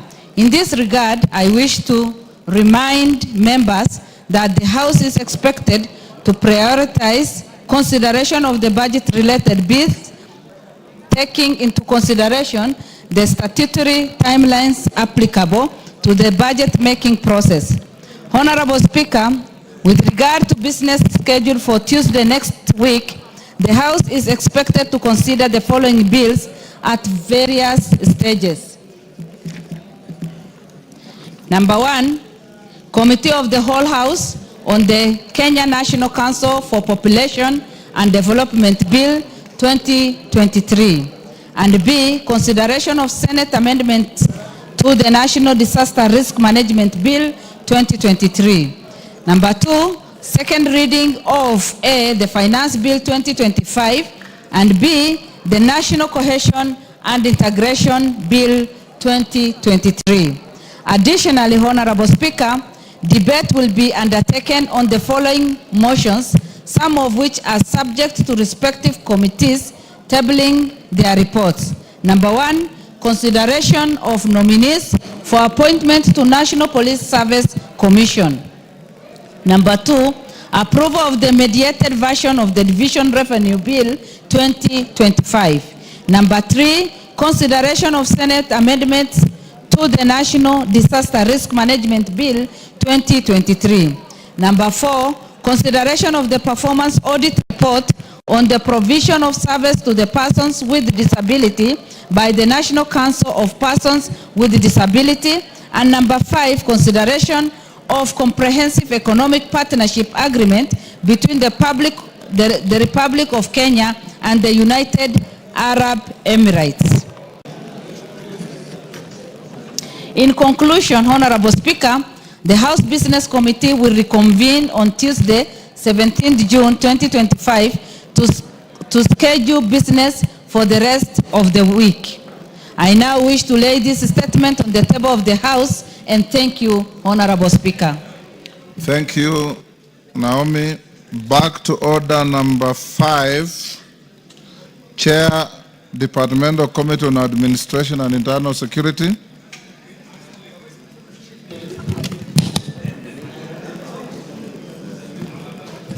Lay your paper. Yeah. Thank you, Honorable Speaker. Honorable Speaker, I beg to lay the following papers on the table of the House today, Thursday, 12th June 2025. Report of the Departmental Committee on Administration and Internal Security on its approval hearing of the following nominees for the appointment as members of the National Police Service Commission. 1, Ms. Peris Mudhoni Kimani, Mr. Benjamin Juma Ima, and Professor Coletta Suda. Thank you. I laid. At order number 6, proceed to give your notice of motion. Thank you, Honorable Speaker. Honorable Speaker, I beg to give the notice of the following motion, that taking into consideration the findings of Departmental Committee on Administration and Internal Security in its report on the approval hearing of nominees for appointment as members of the National Police Service Commission laid on the table of the House today, the 12th June 2025, and pursuant to the provision of Article 246(2) and 252 of the Constitution and Section 3 and 8 of the Public Appointment Parliamentary Approval Act Cap 7F, approve the appointment of the following nominees as members of National Police Service Commission. 1, Ms. Peris Mudhoni Kimani, Benjamin Juma Ima, and Professor Coletta Suda. Thank you, Honorable Speaker. Thank you. At order number 7, Chair, Committee on Security and Internal, on Administration and Internal Security, you have a date with the House. Musa Sirima, the orderly. Please, no. Are you ready? Thank you, Honorable Speaker. You did instruct me on behalf of this House, Honorable Speaker, to carry interrogation on the NPS, the IG, and the IPOA in regards to the unfortunate death of Albert Ojwang. And Honorable Speaker, I was to give a preliminary report on this House this afternoon, as you did instruct. But Honorable Speaker, we have just finished the interrogation 10 minutes ago, and the Secretariat have reported that they are not done with the report that I was supposed to table on this House. And I will kindly ask to be given up to Tuesday to be able to give a meaningful report before this House. But having said this, Honorable Speaker, good news, Honorable Speaker, the IPOA had confirmed to the committee that they are ready to arrest 3 individuals in connection to the murder of Albert Ojwang, Honorable Speaker. Actually, as early as now. Go on, then call mover. Yeah, I've said, Honorable Speaker. You know, it's not you to guide me. Go on, Tongo, you done? I know, Honorable Speaker, your attention was, of course, disrupted. I've said we are done with the interrogation of IG and IPOA just 10 minutes ago, and the report is not much ready, but I'm happy to report that IPOA had confirmed to us that they are ready to arrest 3 individuals in connection to the murder as early as actually today. They are even actually looking for IG to give them the police to do the arrest. Thank you. Indeed, I've also been following the proceedings from my chamber, and I know you finished barely 20 minutes ago. Your request is not unreasonable. We will give you to Tuesday. It will be the first issue that will come to the floor of the House. Yes, Deputy Speaker. Thank you, Honorable Speaker. I just wanted to commend the Committee of Internal Security and Administration for the professional manner in which they conducted the interrogation of the DCI and the Interior Ministry in relation to the death of Albert Ojwang. It was not a public gallery theater like that happened in the Senate. They were very clear and very focused and deliberate on ensuring that whatever questions were asked were leading to ensuring that they get justice for the family of Albert Ojwang. So I want to congratulate the committee for their professionalism. Thank you, Honorable Speaker. Members, you know today is a day for special business. The chairman of the committee has said, order. The chairman of the committee has said, and I see many members of that committee here because I was following the proceedings, that they just finished the interrogation of the security agencies, and he's told you what remedial action is taking place, and he'll bring a report on Tuesday to which I'll allow you to debate if you wish. Yes, Minority Leader. Mr. Speaker, thank you for your guidance, Mr. Speaker. Mr. Speaker, this is a very, very serious matter, and it is good that Parliament seized of it, Mr. Speaker, and we have faith in the Committee of National Security of Parliament, Mr. Speaker, to bring us a very detailed report on what happened, Mr. Speaker. Mr. Speaker, this is a young man who has lost his life in a very mysterious way, Mr. Speaker, and the family is grieving. But I want to add to it, Mr. Speaker, that let us not politicize this matter. Let us leave the investigative agencies to do their work and report to this House, Mr. Speaker, and report to the country, Mr. Speaker. When one of our colleagues here abducted himself, the police did a fantastic job. They told us what happened. So, Mr. Speaker, we expect a detailed report of that nature, Mr. Speaker, from the police soon as possible, Mr. Speaker. Because, Mr. Speaker, as people from the Fish Lake region, we are grieving, Mr. Speaker. We have lost a very young, prominent young boy, Mr. Speaker, who had a very bright future. But when I see people taking advantage of it politically, Mr. Speaker, I feel very sad, Mr. Speaker. So, Mr. Speaker, I am very happy that you directed the Committee of National Security to look into this matter, and also the police and the Independent Police Oversight Authority. Mr. Speaker, I want a report as soon as possible so that we know what happened to our son as people from the South Nyanza region, Mr. Speaker. So, Mr. Speaker, let us not politicize this matter. If you want politics, kill your son and go and mourn on your own, Mr. Speaker. Order, members. Let's not open this. Order. Order, members. I did direct in your full view the chair of the committee to expeditiously bring facts to the House, not rumors, facts. And I followed the proceedings. Members of that committee, I salute you. You have been very, very incisive in putting questions to those police officers. And I hope and believe that on Tuesday, Tongoyo, you bring a comprehensive report, and any one of you who wants to comment, who has material to add, I'll give you an opportunity. We must move to the next business. Call out order number.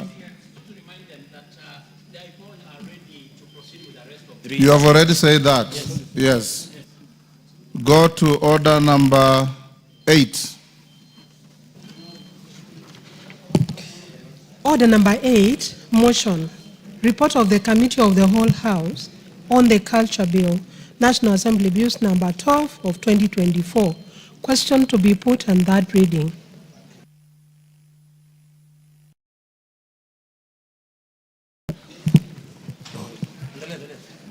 Honorable members, I'll now put the question at order number 8, which is that this House do agree with the report of the Committee of the whole House on its consideration of the Culture Bill, National Assembly Bill number 12 of 2024. Mover. Honorable Speaker, sir, I beg.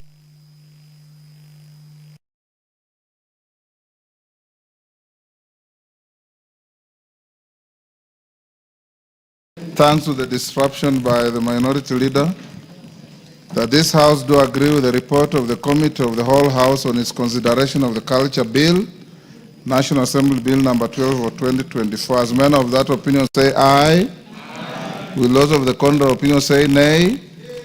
The ayes have it. Mover.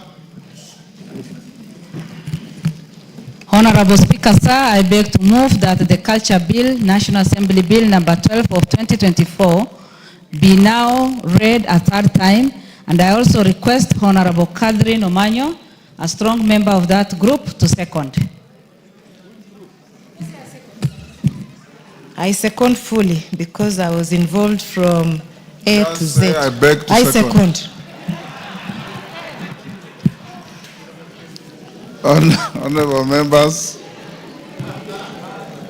I now propose the question, which is that the Culture Bill, National Assembly Bill number 12 of 2024 be now read a third time. Do I put the question? Yes. I now put the question, and I confirm that we have quorum in the House, which is that the Culture Bill, National Assembly Bill number 12 of 2024, be now read a third time. As members of that opinion say aye. Aye. Will those of the contrary opinion say nay? The ayes have it. A bill for an act of parliament to give effect to Article 11.3A of the Constitution to provide for the protection and promotion of culture and the cultural heritage of communities and for connected purposes. Next order. Order number 9, motion.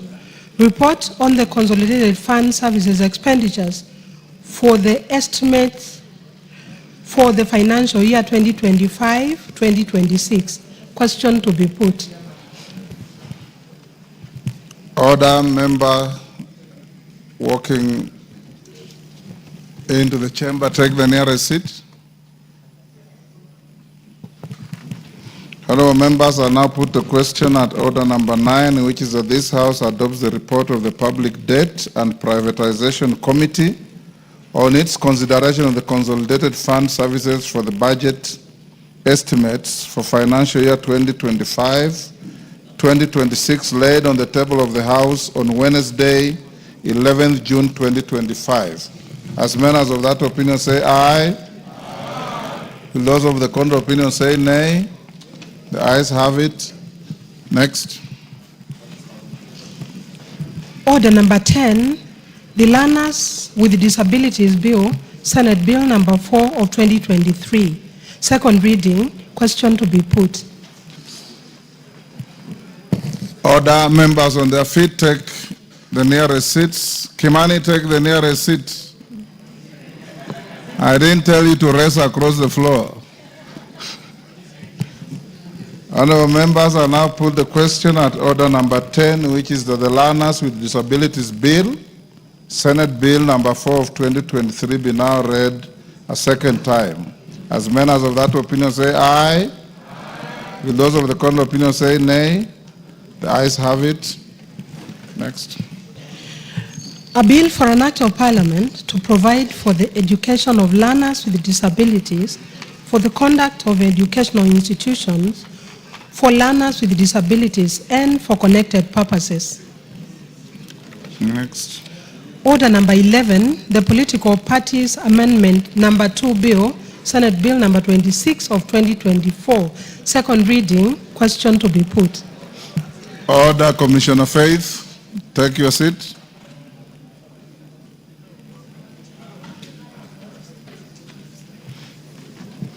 I'll now put the question at order number 11, which is the Political Parties Amendment number 2 Bill, Senate Bill number 26 of 2024, be now read a second time. As members of that opinion say aye. Will those of the contrary opinion say nay? The ayes have it. A bill for an act of parliament to amend the Political Parties Act, Cap 7D, and for connected purposes. Next, Chair of Budget Committee, you have Finance, sorry, you have some papers to lay on the table. Honorable Speaker, I beg to lay the following paper on the table of the House today, Thursday, the 12th of June 2025. A report on the Departmental Committee on Finance and National Planning on its consideration of the Finance Bill, National Assembly Bill number 19 of 2025.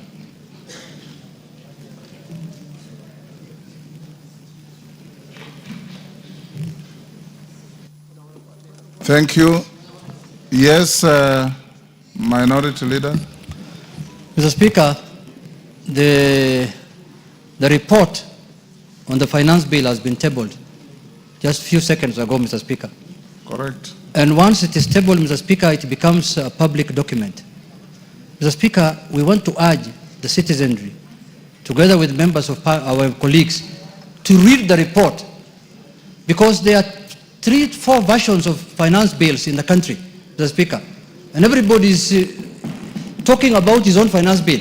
Some will tell you bread is being taxed, others will tell you shoes are being taxed, others will tell you oxygen is being taxed. Mr. Speaker, the real finance bill, and it is recommendation and it is report, which they did extensive public participation, has just been tabled, Mr. Speaker, by the chairman of the Finance Committee. So I'm talking to the country at large and colleagues that please, this is the finance bill that has been brought. This is the finance bill of 2025. There is no any other finance bill, Mr. Speaker. So it is important for the public to know that from today they can collect the report from the Parliament and read it, Mr. Speaker, as the real finance bill and not the fake one that is being propagated by certain people in certain villages, Mr. Speaker. It can't be said any better, honorable members. I want to emphasize what I've been telling you over and over. You are elected to come and legislate in this house, not at funerals. And you'll see many of you going to oppose non-existent clauses in the bill at funerals. But when you come to the house, you are nil by mouth. That is not how to legislate. Yes, Robert Mbui. Yeah, thank you, Mr. Speaker. You know, the finance bill is not being tabled today. It's been around. Yes. What is being tabled today is the report of the committee. Yes. So we've been discussing the finance bill, and the public has been discussing the finance bill, so that those contents that were probably very uncomfortable for people would be removed. So I wanted to clarify that. But Mr. Speaker, I just wanted to, before the CS for Treasury comes here, you know, we have two major issues that as members of parliament we are still, you know, waiting to get a solution to.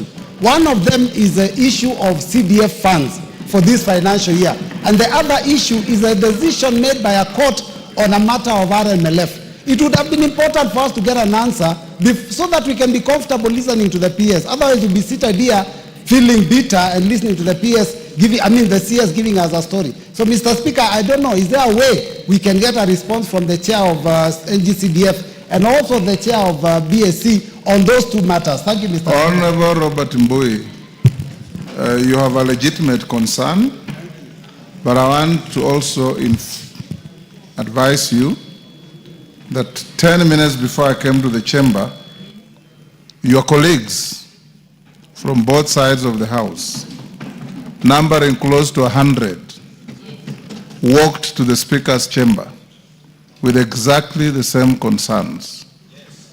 And I did explain to them in very clear terms and details.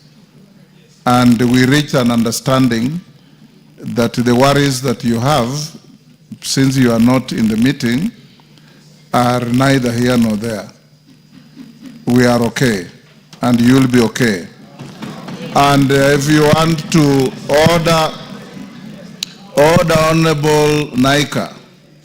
It's out of order to do what you are doing, and you are a senior in this house. So, Robert, I know the concerns are legitimate, and the process we are taking are equally satisfactory. So hold your horses on that. I am your last line of defense on all these issues, and you know that. Majority Leader, would you now look for the Minister of National Treasury and walk him into the chamber for the solemn business of this afternoon?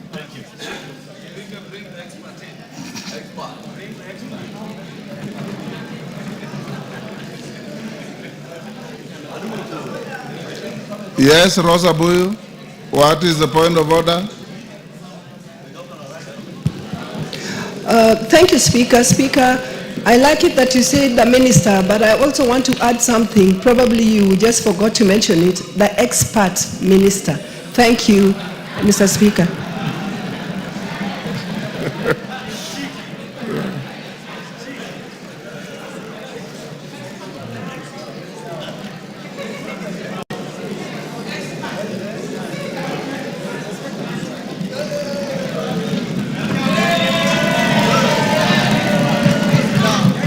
Minister, take your seat.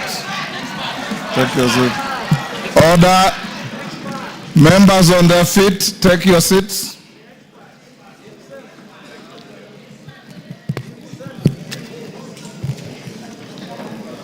Honorable members, I have a short communication. Honorable members, Section 40 of the Public Finance Management Act, Cap 412A, and the Standing Order 244C. Who is the member with his phone?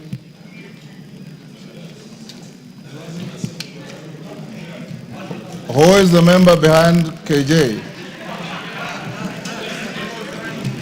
Honorable Gonzirai. You are one of the fathers of this house. We forgive you. Okay, other members.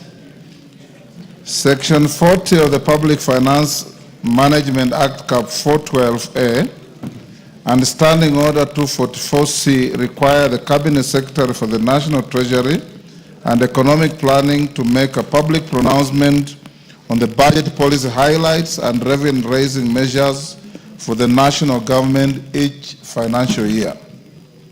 Pursuant to the said provisions, I will shortly interrupt the business of the House to allow the Cabinet Secretary for the National Treasury and Economic Planning to make a public pronouncement on the budget highlights and revenue-raising measures for the national government for the year 2025-2026 and the medium term.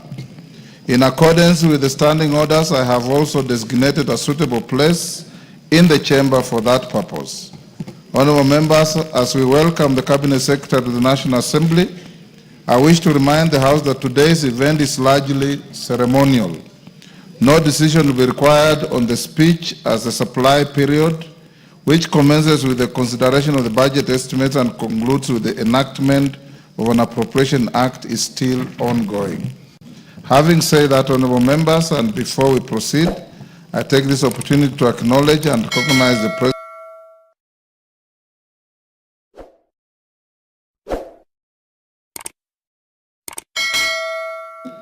Members of Bunge la Wananchi, representatives of various youth and women groups, a group of traders representing a cross-section of our small-scale business community, including border riders who are with us today.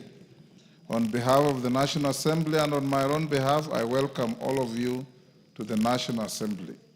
Before I invite the Cabinet Secretary to make the pronouncement, I wish to remind the House that in accordance with the provisions of Standing Order 244C3, the Cabinet Secretary shall be heard in total silence, without question or clarification being sought by any one of you. Cheer by thumping your feet not by verbal expressions. Honorable members, I now interrupt the business of the House raising measures for the national government for the financial year 2025-2026. The Cabinet Economic Planning, Honorable FCPA John Mbadi Ngonga, AGH. You are now invited to proceed. I thank you, members. Yes.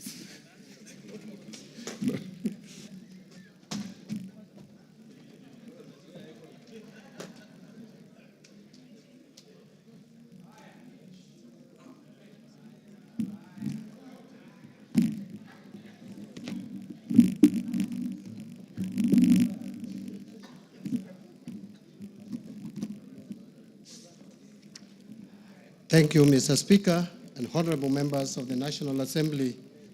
I want to thank you, Mr. Speaker, for granting me this opportunity to read budget highlights and revenue-raising measures for 2025-2026. Mr. Speaker, it is with great honor and privilege that I present to this esteemed House and the people of Kenya the budget statement for the financial year 2025-2026 budget. I make this statement in compliance with Section 40 of the Public Finance Management Act, Cap 412A, and the Standing Order number 241 of the National Assembly.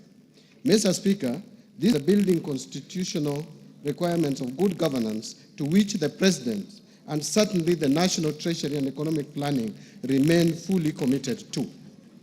Mr. Speaker, at the outset, allow me to express my sincere gratitude to His Excellency, Honorable Dr. William Samoei Ruto, the President of the Republic of Kenya and Commander-in-Chief of the Defense Forces, for the trust he bestowed upon me by appointing me as the Cabinet Secretary for the National Treasury and Economic Planning to provide leadership in economic country.